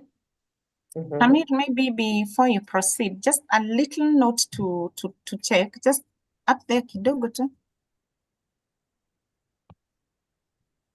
Go up a little bit to the message. So, and when you ask these AI tools to help you, sometimes they get out a very good message that probably we will not think on our own, or it takes us so long to keep practicing. So as a parent, if I receive that thing that you guys, mnatuandikia kwa diary, no, give your child this and this. We really don't, some people might miss that. But if I get a nice note, maybe I'm the parent, telling me, you guys are so proud. AI even knows you should start with the positive first, then you ask me for school fees. A small request. It's not looking like you are forcing me to pay school fees. And then my mind shall start saying, I won't pay. I will pay when I want. But when you say a small request, and that's why we say AI cannot work alone. We work with it. So this is called psychology of selling. You are not forcing these parents to pay, but they will pay because already you respected them. You said you're proud of them. You have a small request for them to complete the payment. Why should they? Because assist you to give the kids the best resources, the teachers, and activity for your child without delays. So as a parent, I know if I don't, my child will be delayed. You don't threaten me. We work together. You understand? And then, still under psychology of selling, you make it very easy for the parent to pay. What have you done? What has AI helped you to do to break this down? We understand that life gets busy. So it's not that you're judging me for not paying. Maybe I was busy then if I wasn't. So here's how you can pay quickly. You tell them the online payment method, bank transfer, in person. You don't even stop there. You even ask the parent, do you need some help or flexibility? Just reply to this email or call us on this phone number. We are happy to work together. A lot of selling is in the mind. A lot of those parents not paying the school fees, a lot of them is in the mind because they went in a school fees, but there's this also to buy with the money. But when you read such a nice, letter from the school principal, you're like, they respect me, they check how I do things. It's not that I'm late to pay school fees. It's only that I have a few challenges, maybe with time, and that you will see that transform the rate at which you are getting paid. They will pay faster, they'll be happier, there is no friction, too much friction.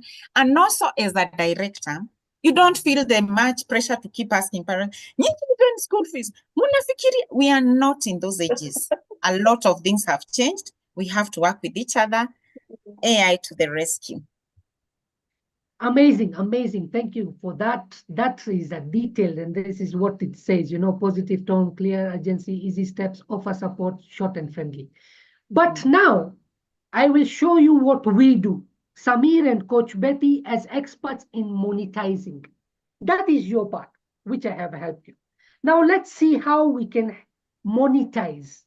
What can we do now? Like, for example, what can we do on our social medias so that we get people coming into our space? Maybe many parents, maybe we want to create awareness and all that stuff, correct? We are trying to get more and more people, more and more parents maybe enroll.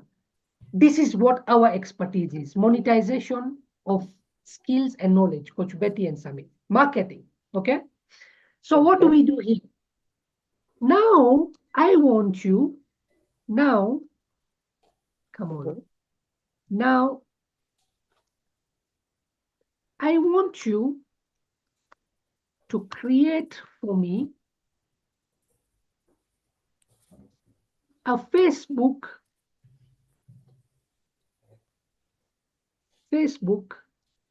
and a LinkedIn post. Okay. Now I want you to create for me. Now I want you to create for me a Facebook and a LinkedIn post to create awareness. To create awareness about us and get many parents enroll. The post should be super persuasive, okay, easy language, and very friendly. That will trigger action, okay? Use emojis only where necessary, okay? What else can we say?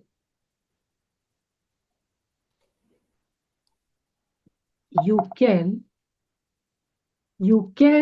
use relatable examples.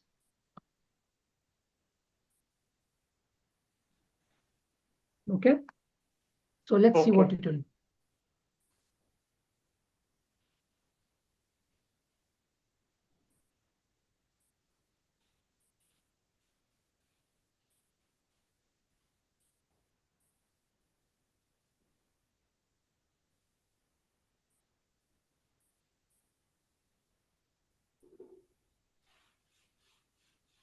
Okay, so you can see here, correct? LinkedIn post, Facebook post. Is your child ready to thrive? Hey, amazing parent, are you looking for a school where your little one can grow, play, and learn in a safe, joyful environment? At this, we are not just teachers, we are parents in your child's journey. Here's what makes us special. Small class sizes, fun plus learning, kind, caring teachers. Imagine this, your kiddo runs home excited to show their math wizard certificate. Huh? You see, something funny which alpha kids are ready to, embrace, you see. Okay? Yeah. About the butterfly garden they helped plant. What's the kind of magic we create? That's the kind of magic we create every day. Limited spots are open. Visit this site, call this number, join our this. Huh? You see, even it is suggested you can do an open day. you know. Yeah. Know a parent who'd love us? Tag them below. Come on. Now that is a very good post for Facebook. Okay. If you look at LinkedIn, calling all parents to invest in your child's future. Dear parents or guardian, choosing the right school is one of the most important decisions you'll make. At this, we blend academic excellence with heart to prepare child for tomorrow's world. Okay. Why families choose us, confidence booster, real world skills, a community. Picture this, your child confidently presents a project in their class. You see, it's more professional in LinkedIn than it is in Facebook. The language is different, okay? You see? Yeah. Now, let us do something else here, okay? Now, kindly give me relatable image prompt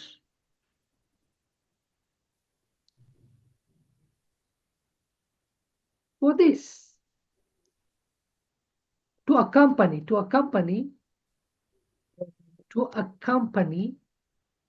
these posts, okay?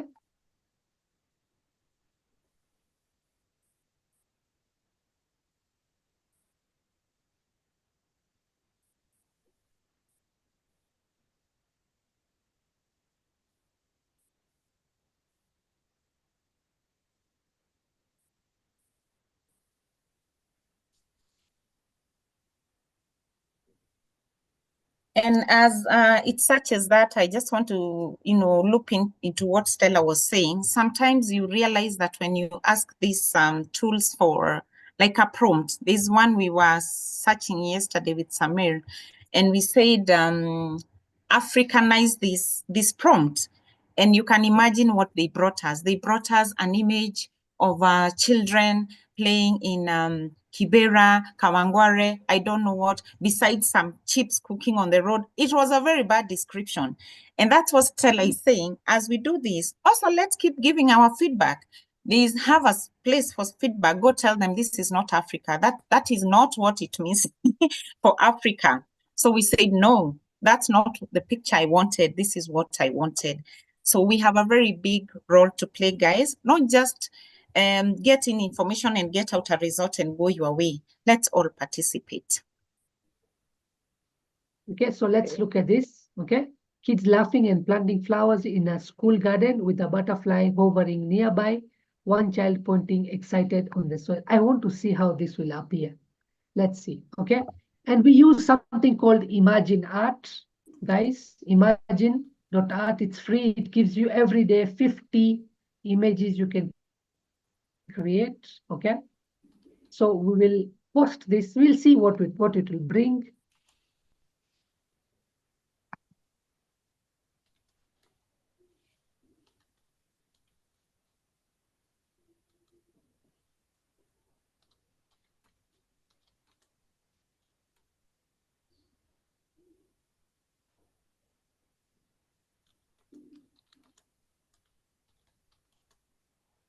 It does 444 every time. Okay, you can change it to 1. Let's see what it does here.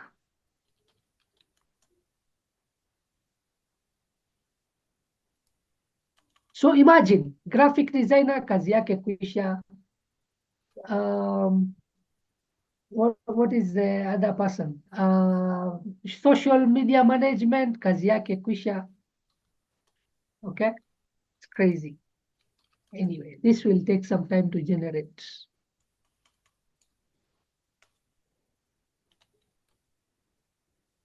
I think graphic designer can then now learn the next step in AI, come implement and help people to now, adapt. of course, you can see brought us some English pictures. Okay, you can always Kenyanize it. Okay, you can always do.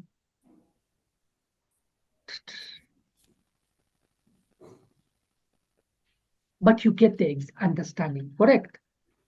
Yeah. You get the understanding. Let's try to just see if we can do that, okay? This school is in Kenya. This school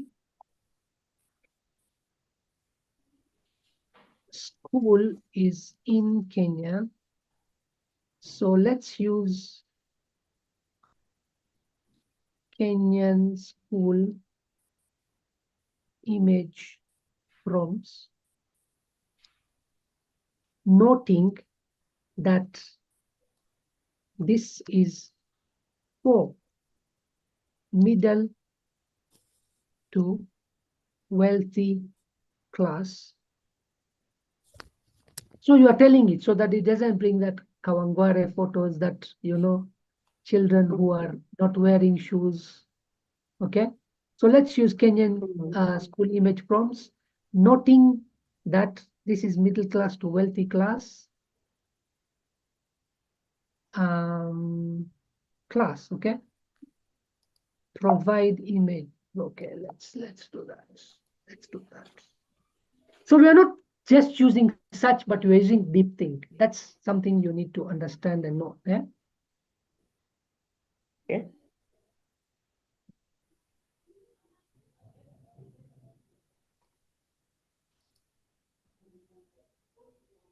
So there you go.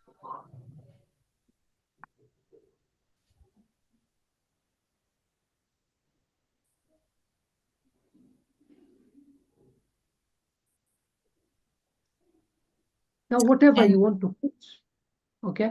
And it also says, you know, Karibu and all that stuff. Now it is Kenyanizing it a little bit.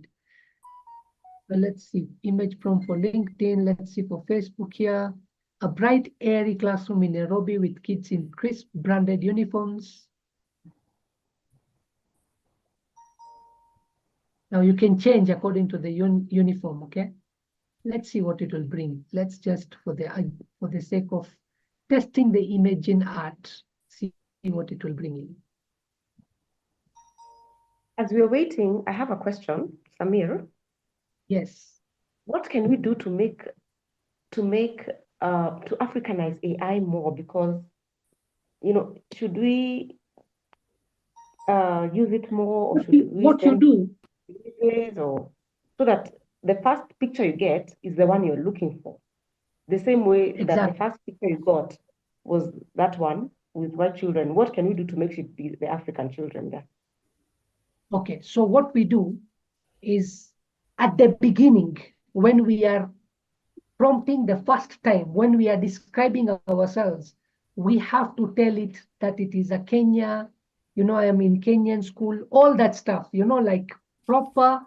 What you give is what you get. You can see now it is brought a very good pictures here. Can you see?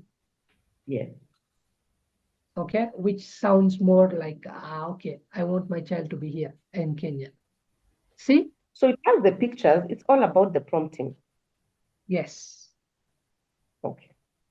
It's I thought all maybe about, it didn't have the pictures. It's all about the prompting. It's all about prompt engineering, and that's where we are, and experts of prompt engineering. Okay. So guys, yes, 11:07. Yeah. So please allow me to just say that this masterclass was to run from 9 to 11, and we are actually just basically done with the presentation, with what we wanted to say.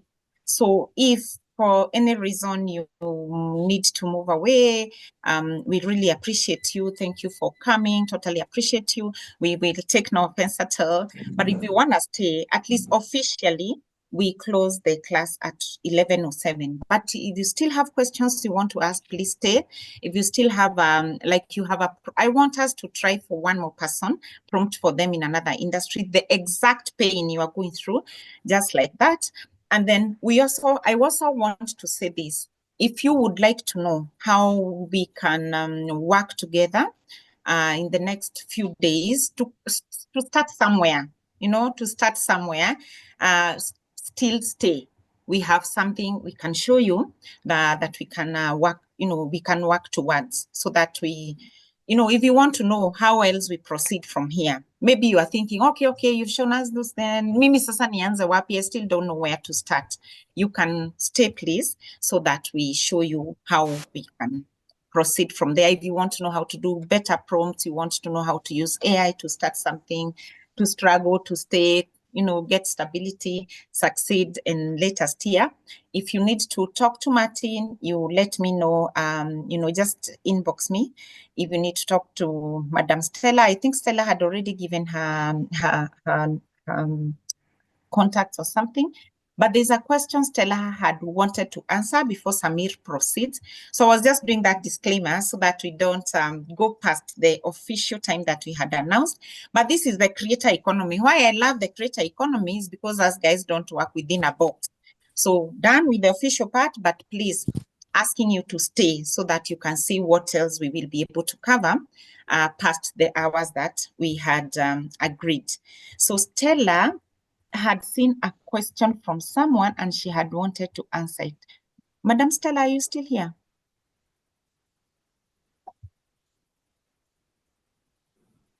I've unmuted you, Stella. Okay. Thank you. Thank you very much, Coach Samir and Coach Betty. So there was a question from Lucy Njagi. And Lucy's question I thought was quite instructive because she said, what is the exposure level to fraudsters by using AI systems? And Lucy, I've just been doing some Googling to respond to your question. So here's some things I found. Number one, financial loss. Last year in February 2024, a company in Hong Kong lost $26 million. We are talking about making money. Now let's talk about somebody who lost money. They lost $26 million because some crooks managed to get their CEO's voice, and they voice cloned the CEO, and that transaction was made like over 15 times, and they lost $26 million. Now, voice cloning, they say that some of these AI platforms just need 3 seconds of your audio, and they will have a voice match of up to 85% accuracy on impersonation, which means if somebody wants to call you or call your child or call your spouse and say that you have been kidnapped and they need money, they just need 3 snippets of your voice. And of course, because we live in the creator economy, we have voices all over the place, YouTube, everywhere. People just need to do that. There was a very big story in one of the big media houses, international media houses recently, where a woman or some gentleman managed to locate his voice on some AI. You know how we were talking about Google LM, being able to create some, what do you call it, like the podcast. So on a different platform, they had submitted the voice to be used for some, for a pitch. And then that agency took their voices and began to monetize without their consent. So that's something else you should consider. Deepfake proliferation, they said that fraud via deepfakes grew by 10 times from 2022 to 2023, particularly targeting the crypto sector. You have the rising incidences of deepfake losses, which are expected to grow from $12.3 billion in 2023 to $40 billion by 2027. I will put those links in the chat. And they're also talking about increased exposure of CEO fraud cases where 400 companies are being targeted daily in North America, Asia Pacific, and closer home in Africa. In November 2023, a gentleman from the Africa Union, let me see his name, a gentleman from the Africa Union, he's called the AU head, Musa Faki. His voice was cloned, and whoever cloned his voice even had meetings with European leaders. They were requesting for meetings. So the potential to create political inter-country crisis, the cost is too high. So the moral of the story, or to answer your question, Lucy, if you're there, for anybody else who was wondering, is that the exposure to fraudsters by using AI systems is not just high, it is very high, and it has significant implications on reputation, on legal, on finance, on politics, anything you can think about, even friendships. Somebody can just clone your voice and claim you are having an affair somewhere. So it's important to exercise a duty of care and to interrogate everything that you see. So I hope that answers Lucy's question or anybody else who had that. And then to Coach Samir's point about prompting. So the graphic that I had on my presentation, the hand that was shaking the AI, the first image it gave me was of a white hand. And so I had to prompt it and tell it that I wanted a hand, of someone with African descent. And then I was able to get the brown hand. So that's it from me. Thank you to Kibeti and Coach Samir. Karibu sana, and thank you very, very much, Stella, for answering that and for taking us through that. So now we need to move to the next level, guys. I've been having a lot of inquiries. Coach Betty, where is that? What do we do now that you keep telling us to, integrate AI, start working with AI? How can we help each other? So we will take a question or two, and then we can see what's the way forward. I was just making that announcement because it was 11. I didn't want, us to go past time without your permission. So that bit gone. So we are staying here asking questions and seeing what is the way forward. Anyone has a question we haven't answered? Is there any risk of plagiarism if you pick any photos provided by AI for advertising your business on social media? Like the photo of the school in Nairobi, you just seen. The good thing with these people and the photos and people who generate them, they indicate these photos are copyrighted, this is not copyrighted. So be keen to check, are they copyrighted or not copyrighted? And then you can. Some people are producing photos with AI and actually copyrighting them, and some are just leaving them for the space. Of course, later in life, I don't know how this will pan out. Looks a little bit scared, like it will just go at some point out of control. You really cannot. I don't know who you will sue when you find that all the people are using a particular image. It becomes quite crazy. So that's why we need to understand early enough, how do I jump in? And much as probably people are like us, we create a lot of content. People use that content out there without even asking us. I once saw an ad on Facebook and I could tell this is my copy 100%, selling a program using my copy. And I saw it. I thought to myself, all right, it means I've matured. Maybe now I have, people who can copy that. I didn't take offense at all, but these things will come. People will copy, people will, but of course, when it means too much, like it's a big company that is getting exposed, that's another case altogether. But for content creators, you can be sure someone somewhere will be copying what you want to do. My consolation is, as you are copying, I am also, I'm also consoled elsewhere. So it is very bad for people to copy, or it's very bad for you to bring your content online. You are not monetizing anything. Nobody is paying you anything. Then a clever person picks that information, puts it on an ad, starts monetizing. You are going home with zero. For me, even if I find my information elsewhere, Wema says that she saw that ad. It's all right. I'm also getting, paid. I tell myself it's my legacy. It's all right. All right. So Samil, come now. Yes, guys. Are you getting excited? Who is excited? Let me know who is excited, who has got a lot of value today, who wants more. Yeah, nobody?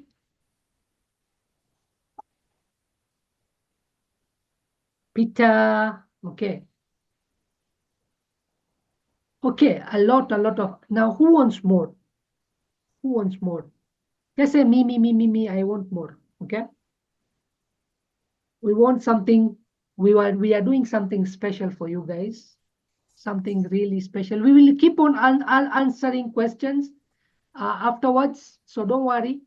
We still have the time for answering questions, okay? But we want to do something special for you guys. For those people who want to know now where to progress from here. Okay, for the sake of 14 people and the rest who have said me, let's go.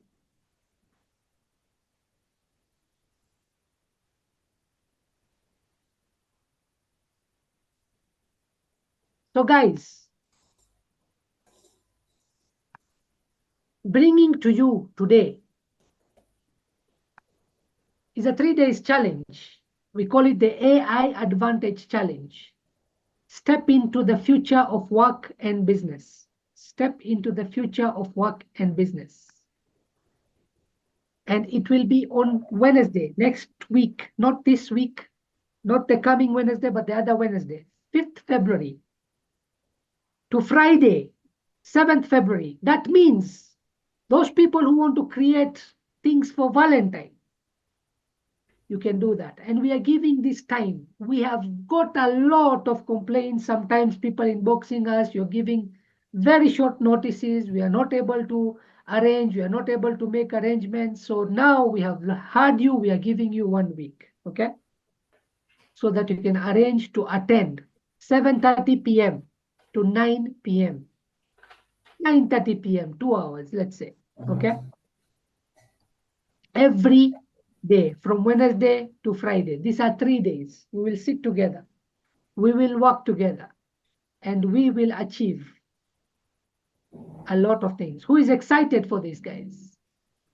Who is excited? Peter Karaoke, Josephine, Mary Gaki, amazing, amazing, amazing. I can see a lot of people are excited here. So, what you will get out of these 3 days is to be able to stand out in the digital art community with unique AI-generated creations, innovative skill set, passive income streams, turn your AI art into products and earn while you sleep.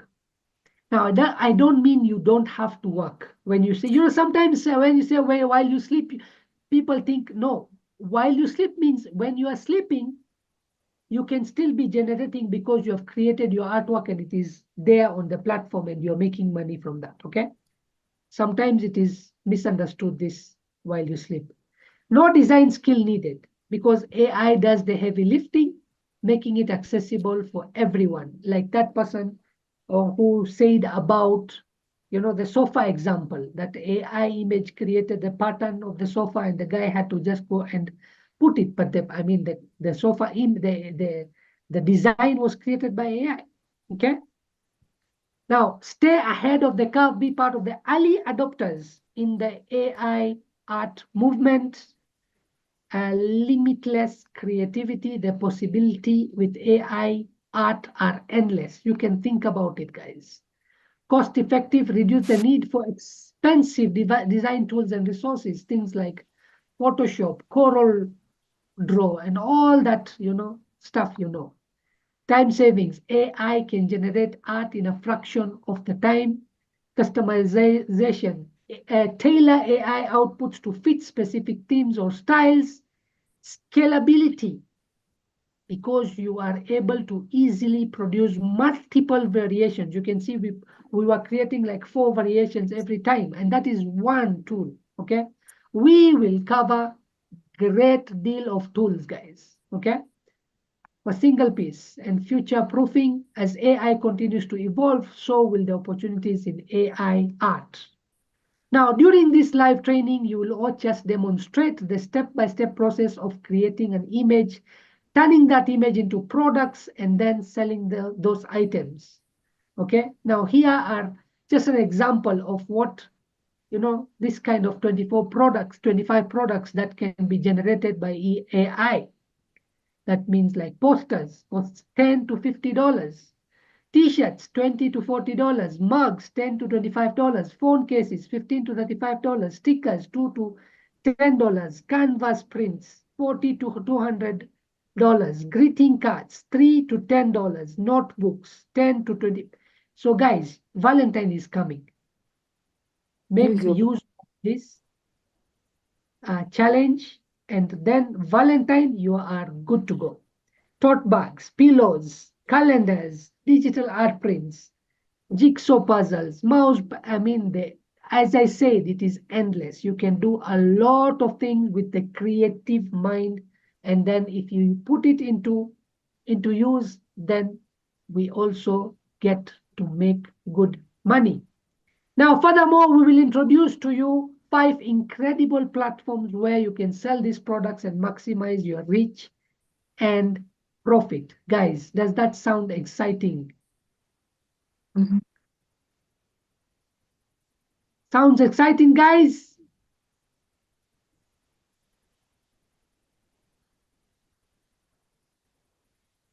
Good, very exciting. Good. So, the 3 days, the value of the 3 days challenge is $2,997. Guys, we are helping you create, we are helping you do all that stuff, we are helping you sell.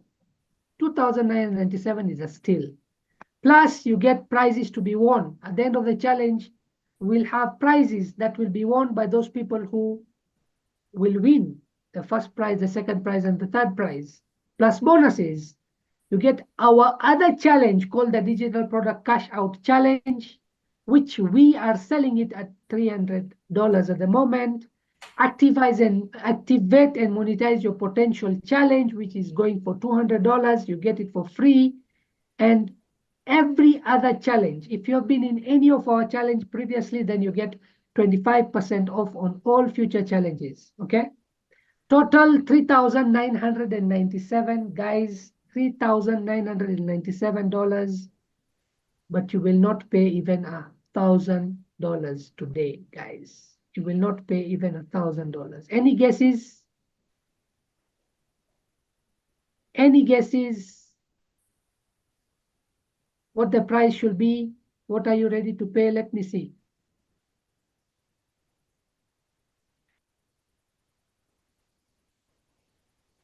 Yes, let's see. $500. Sylvia is ready to pay $500. Huh? Who else? Who else? $500 you will not pay, Sylvia. Any guesses, guys? Come on, come on. I want some action here, some participation. $100. Anastasia. Who else? Dorcas, $100. $200 and $100 you will not pay, guys. We want to make it so much accessible, yet a commitment. Okay, so guys, today you will only pay $80 if you're paying on international levels with a Visa card or anything. You let us know. Or Kenya shillings 10,000 only. And that is the name, Royal. That is the pay bill number. You put account name, $10. Now, if you want to pay in US dollars, maybe crypto, maybe Visa, maybe, you know, however you want to pay, then you can reach out and you can do that with us. Okay, guys, let's see. We have special bonuses for the first 20 people who will purchase this program. Once you pay, if you want to book the spot, you have a week to come up with 10K, guys. If you want to book the spot, you can do even for 2,000 shillings. You can book it now and then pay 8,000 in the coming week. The first 20 to do 10,000 shillings will get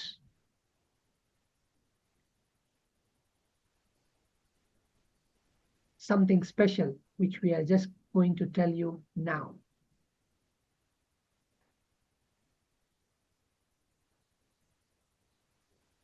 Yes, Coach Betty. Okay, Sawa, thank you so much, Samir, for that offer. So what we've thought to do, you know, we've created so much awareness and a lot of questions are coming in. And I would love to tell you guys, please take advantage right now when we are offering this class, because let's just learn something. Let's start somewhere. Let's learn something together, how to do 1, 2, 3 things around AI, so that we are not left behind. I don't think I would want us to take so many people in the class because it's going to be super practical. Personally, I would not want us to take more than 25 people in that challenge because it's a challenge. So we want to see that, people learning and implementing for the 3 days. We can probably give them an extra day. So you want your information to reach more people. You are a nutritionist, you are a coach, you are a service provider, you are a consultant, you are a speaker, you are someone who has packaged a course, you are not selling it. You've packaged books, you are not selling them. You've written ebooks, you are not selling them. The reason being, probably you don't know how to sell or you don't know how to take advantage of AI to sell. So I personally, by the way, you guys, I think I don't say it enough, but I am a trained teacher. Like I was trained to train grown-ups. And one of the things that my professor used to say every day is you must make sure that learning is taking place. In that your class, learning must take place. A lot of times when people take very big groups, learning doesn't take place. There are some people lounging over there, others are not understanding and they don't say it. So I personally would not want to have a practical class that has that in our education circles, we at 25 classes, good, you can manage as a teacher. Of course, I know I'm with Samir, so probably you should do 50, but let's do the first group of 25. Let's see how they implement AI. Let's see how they start using it to create things, create courses, create products, create better content for social media. You have very good products or services, but you're not being able to sell on social media because of one reason or the other. Let's see how people start positioning themselves on social media. Let's see you improving your profile because of AI. And then probably from that group, we can, if time allows, we can take another 20, maybe later. But for that reason, I personally would want us to start with 25 max. All right, Okay, Coach, then as let's we do check this, is paying so that we can acknowledge. I've shared with them the pay bill number on the site. It will read Royal. So, but for those of you, sometimes people tell me, I don't want to send to a pay bill number. Inbox us. How do you want to pay? Are you out of this country? You want to pay via link? Let me know. Do you want to pay? Whichever system you prefer to use to pay, you let us know. But as we do that as well, we are checking out for questions.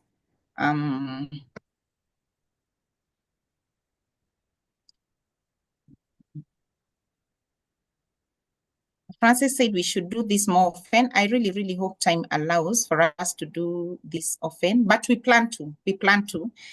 Unless something comes up, things come up in this life. If something comes up and someone gets very, very busy, maybe not, but as long as we are here, we will do this. We definitely will. So guys, let's now, if you have any query, Mercy, Miriga Kid, sorry, I missed something. The challenge is at 10,000. Yes, Mary. The challenge is at 10,000. You have the pay bill number. If you don't want to pay via pay bill, you can let me know how you want to pay. Inbox me, hapo kwa chat. But meanwhile, let's, Rosalind says, I want to book with a little fast. It's okay. Me, I just want to see the class as 25 people. That's it. And we can proceed. We will do that class beginning of Feb. So because we also have a lot of things to do next week, so we didn't want to do that. Plus also we've had a few people say, I wanted to come to your class. You only give us a few days to pay. We hear you. But also I want to say this. If you want to take advantage of a movement, learn fast how things work. Then position yourself. It's a very good time to do business, but it's also a very fast time to do business. Like it is moving very, very, very, very fast. Changes are coming very, very fast. But no worries. We want to hear any other question you may be having regarding AI. I guess we will need to release our guests if they are still here. If you want to leave our guests, that is allowed. But we want to hear any other question you may be having. Rosaline, yes, you can pay that.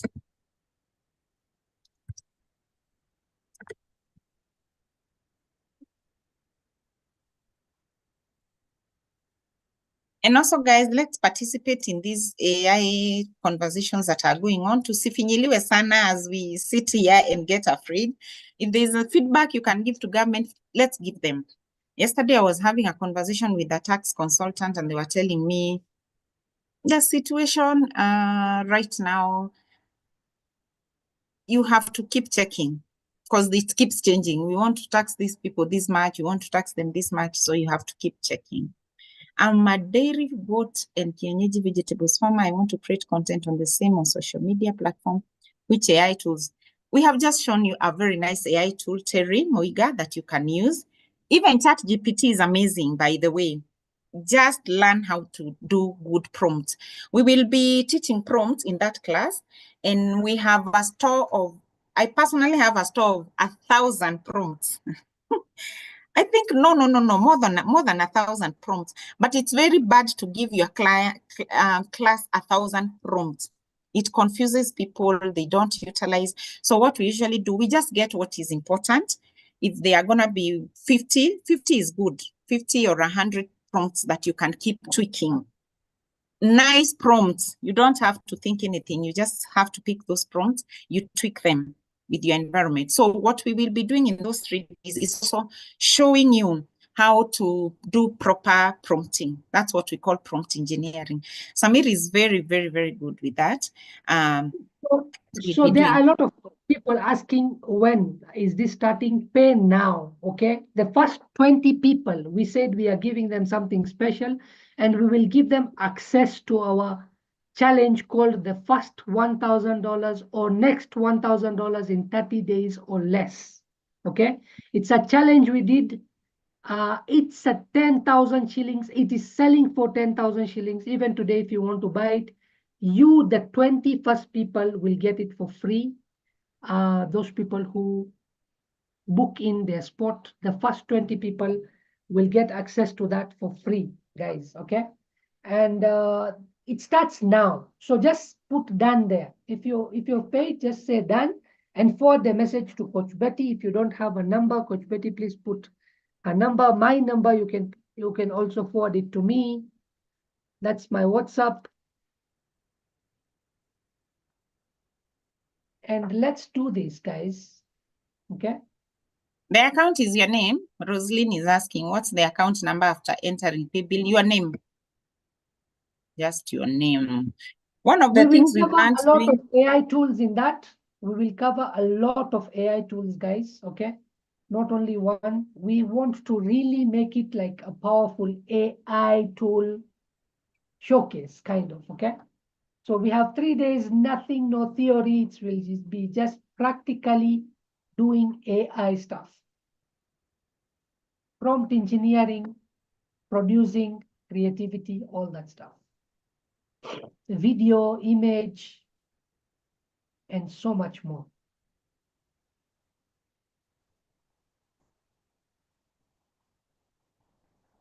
All right, guys. Questions, Zimeisha? Time is really, really good. Okay, Rosaline says done. At least we have 1 out of 25, which is very, very good.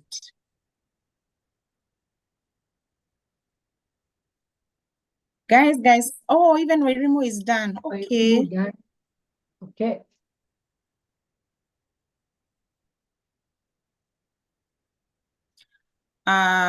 So one of the things we will be doing is also, Rebecca, I see your payment as well. Some people don't have my number, so they are sending directly. So I've even seen some send directly to my number. It's okay, guys. It's all right. So come learn how to do those nice profiles, images for yourself, for your profile. learn how to give a good prompt. You see, people just like asking on Facebook, which tool are you using? You tell them the tool, then they do not know how to optimize that tool. So those are some of the things we'll be doing. We'll be comparing this tool and this tool, which is good for service providers, this tool and this tool, which is good for products. After you do this tool, there are people who want to do faceless YouTube channels. We are gonna be doing that as well. So that we can have enough time to go through that. That's why I'm saying let's not take a very big class so that we can deliver. Sarah has paid partly.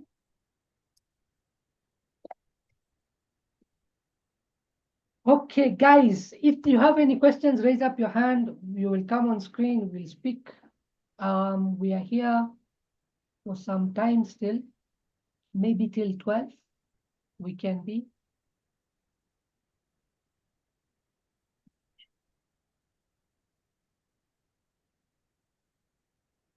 Sasa maswali mumepeleka wapi nyinyi watu? Ted, you says you are in, you paid? I hope you did. Let me check. Okay, Ted, that is seen.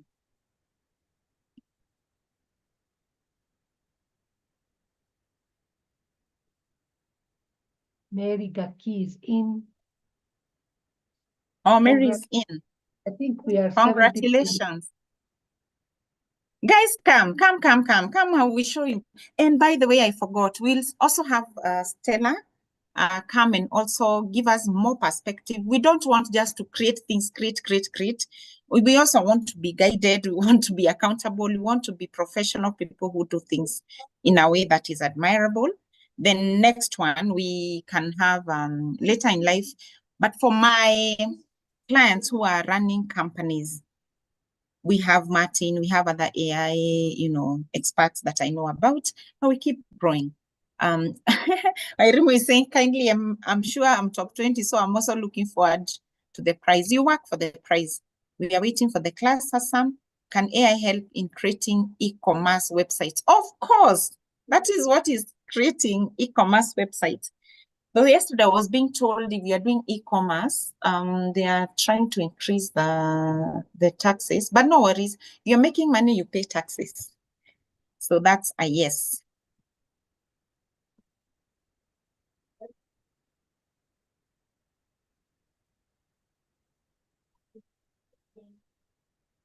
This class has no questions, Samir. They have really understood. 106 people are here.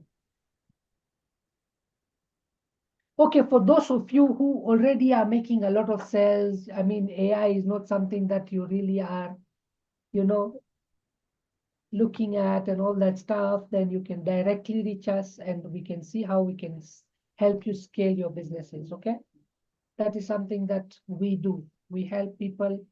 We have our elite coaching program, which we can give it to you.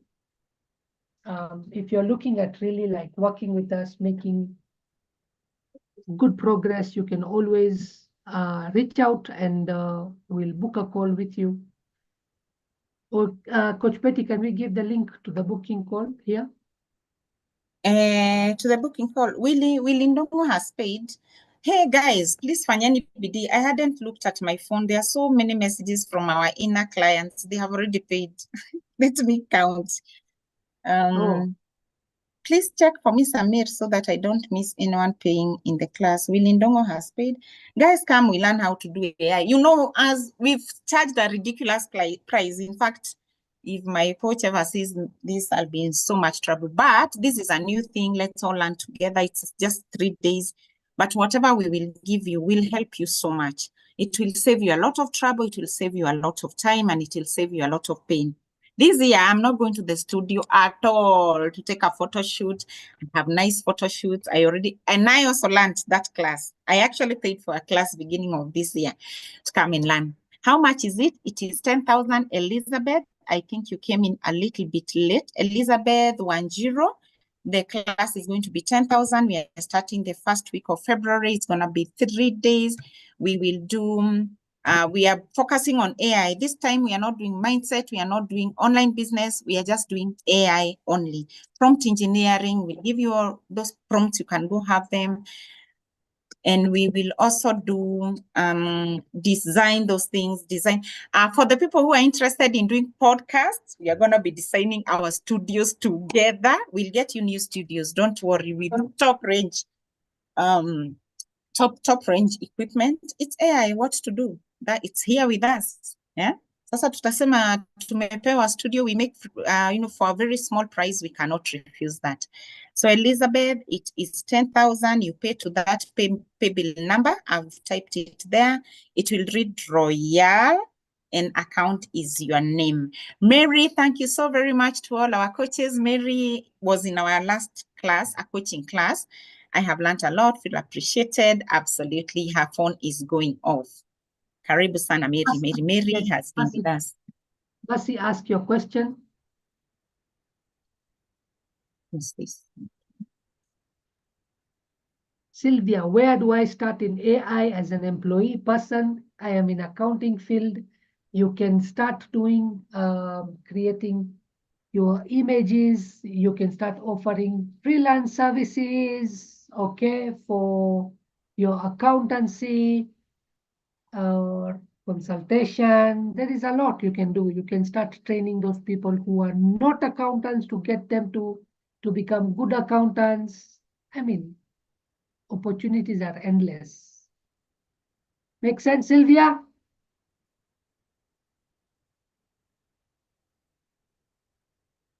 Rosemary, welcome. Thank you.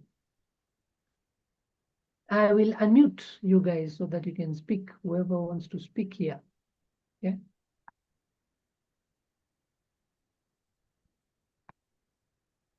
Ask all to unmute. You can unmute yourselves now. Oh, Beldina is asking what's the timing for class. We'll be starting every day at 7. Samir, can you show the dates again? Sure. Yeah, we'll be starting every day at 7 to 9 in the evening. 7 to 9 for 3 days. 7 to 9 for 3 days. And if for any reason you happen to miss the classes, the recording will be available for you. It will be 7:30 to 9:30, Coach Betty. Okay. Oh, 7:30 to 9. And if you miss, we will send you the recording.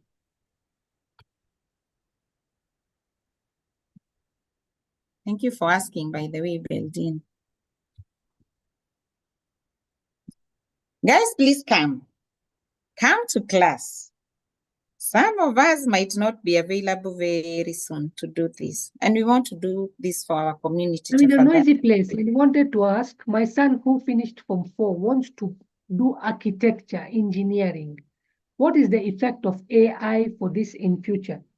So guys, look, like architecture will require some calculations and all that stuff, okay?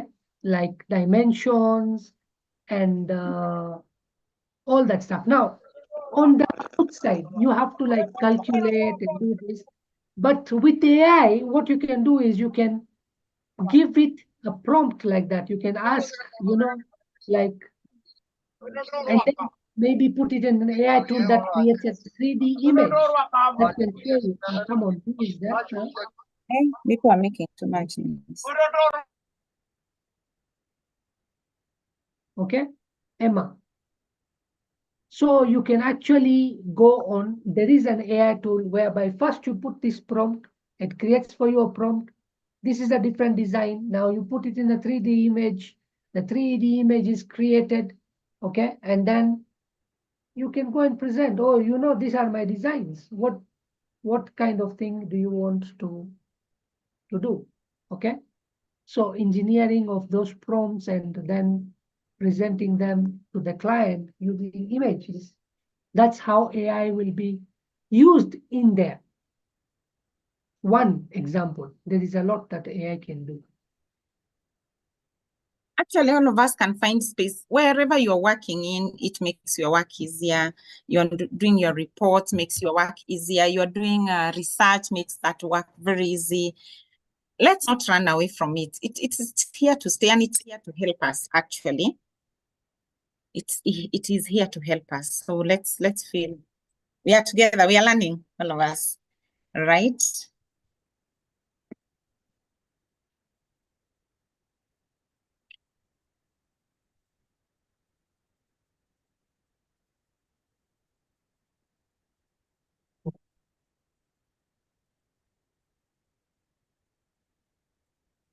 Okay, guys, if there are no questions, Ted says, ako kwa uwanja, okay, yes, we'll share the recording, that's for sure.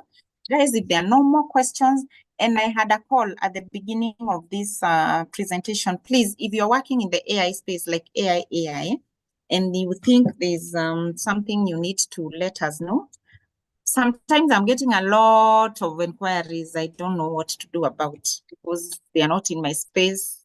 I don't know who is doing that in that space. It's also good to let us know because it can help us. We can help each other, all right? So you can side chat me or side chat Samir with that information, guys.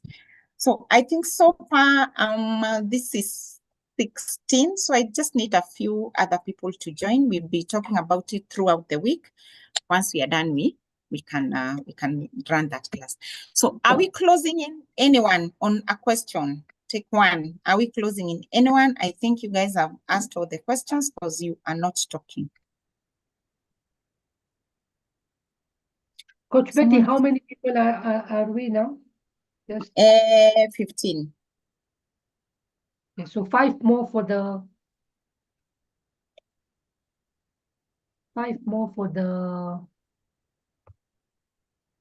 class, for the bonus. Gladys has paid. Gladys Kipro. Oh, okay. Someone is saying, please send me what? Samir, I'm missing some of the conversations. Did someone say send me your number? I thought I saw something like that. Where now? I cannot see them. On the chat. Mm. Timings for class, 7:30 to 9:30. I cannot see. Oh, yeah. I remove. Okay. I've seen Elizabeth, that. it's 10,000. Oh. I think I've seen it. Anybody else?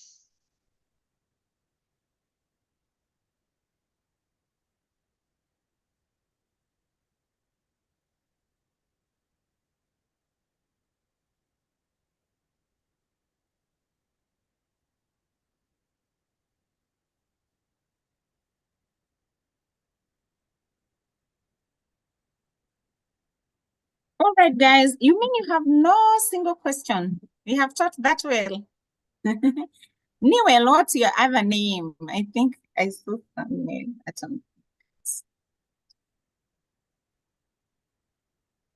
If then we do not have questions, guys, we really hope that you're in the WhatsApp groups also. We are having WhatsApp groups. We are having communities. It's good. You just be in an AI community. You really never know. It's good to be there. People share information. They share opportunities. They share challenges. So if you're not in those communities, please let me know so that you can share the link. We will share the recording in the communities. We shall be sharing everything we do in those communities. One is already full. The other one is, I think, halfway. So in Castlingfield, kindly assist how we can leverage on this. You can leverage on this, Samuel, by learning how to position your counseling offer online. Okay? Your counseling offer online so that people see what you do. If you are away, if you don't show us what you do online, then we are not able to see. Then we don't know what you're doing, and maybe then we will not buy from you. So it's important to learn. You see how you use AI. One, social media management, social media content. Number two, how you use AI, making your life easy instead of sitting a whole one day to write a proposal. and you know how to do good prompting and you know good tools. Now there are so many tools. They produce probably more than 100,000 tools per day. It's so much. And you also need to be careful you don't get overwhelmed by the tools.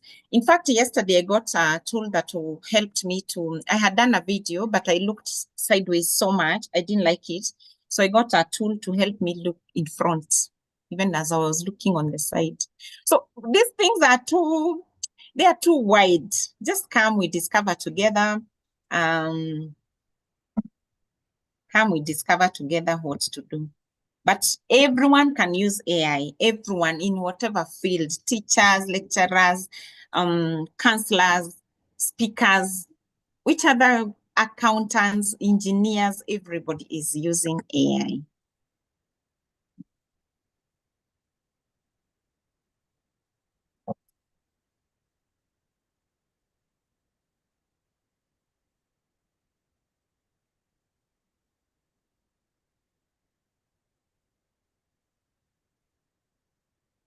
Okay, guys, 6 more minutes. Anything, even if you want to say thank you, you can come on screen and say. If not, Coach Betty, I think other 2 people have paid, correct? We are 3 now remaining. Mimi naona wapi here? You have it. Please share the second link. Oh, Rebecca, to the second group. Just doing that right now. And please, if you're in the first group, don't come to the second group. We'll just be sharing the same information so that we don't have repetition. Okay, I might find an AI tool to help with that. But please don't come to the second group if you're in the Pioneer, that Pioneer group. Log out in Zoom. Do not come to the second group if you're already in the first group. I'm sharing right now, Rebecca. Deborah! Hey. Deborah! Yes, Samir.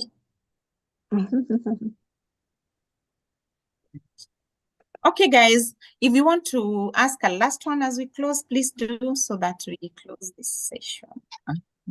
Rebecca Mugo has a friend who wants to join. Yeah, you can. Yeah. I'm sharing the link.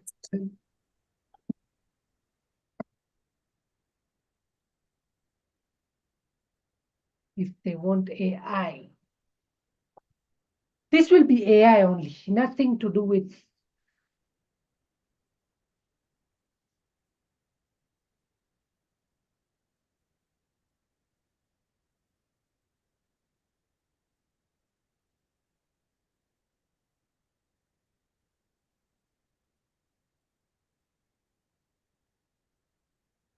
There is the link to the second group.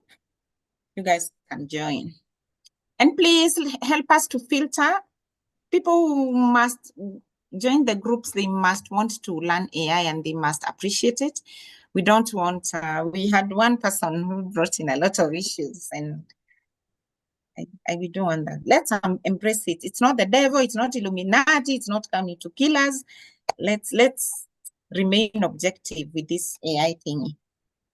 So I've shared that in the group, guys. Thank you, Coach Betty. Okay, all right.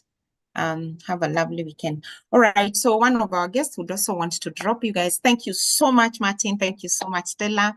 We'll keep doing this, and I really, really appreciate that. You know, you've shown all of us. Nobody is an expert. Nobody lacks in this area. We are all trying to learn together. And in any case, this thing is new, so we all navigate the space together. All right, guys. So we have what, 1 minute to close this Zoom. Anybody who has something else to say, you don't have a question, you don't have anything, you just have something to say. We don't want to close you out. We extended this just for that. And since you have stayed to the end, there must be a reason. We gave you permission to leave at 11, but you have stayed to the end. There must be a reason for that. What is it that you are looking for? Would appreciate to know that. Or what did you learn? What is your takeout from today's session? Something. Just let us know.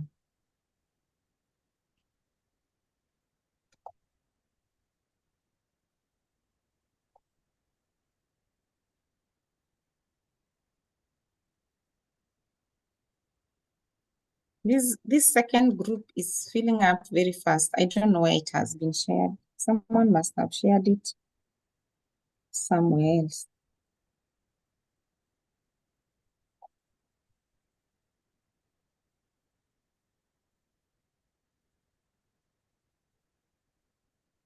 All right, someone else has sent me the payment.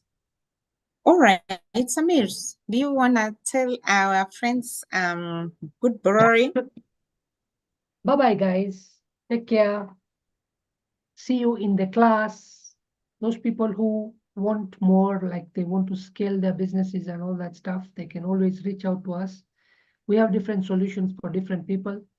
If you want to, Madam Stella to look at your business in any way, or you want Martin to be, helping you in setting up something for your business, reach us out, and then we will take you to them. Karibuni sana.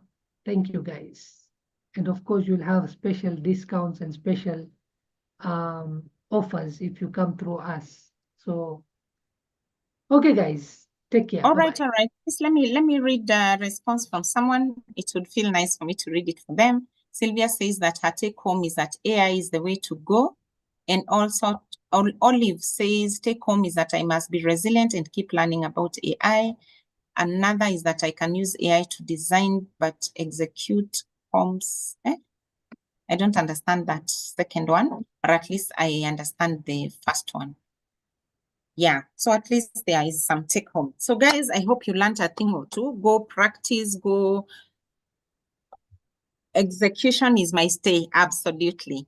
Go practice, go learn, get into those communities.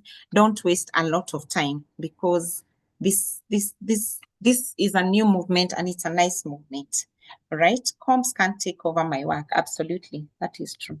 So guys, bye. See you in the class. For those ones who are coming to the class, we appreciate you. Have a nice week. Your YouTube channel, Coach Betty. My YouTube channel is called Coach Betty Mwaura, though it has nothing on AI, but it has very good things, actually. It has very good things on business mindset. I haven't put in a lot about AI. First of all, let's figure it out. Then maybe we can create content for that. But it's called Coach Betty Mwaura. If you want to go and see that. All right. Thank you, Betty, Stella, and the rest for demystifying AI. Yeah, let's keep doing that, guys.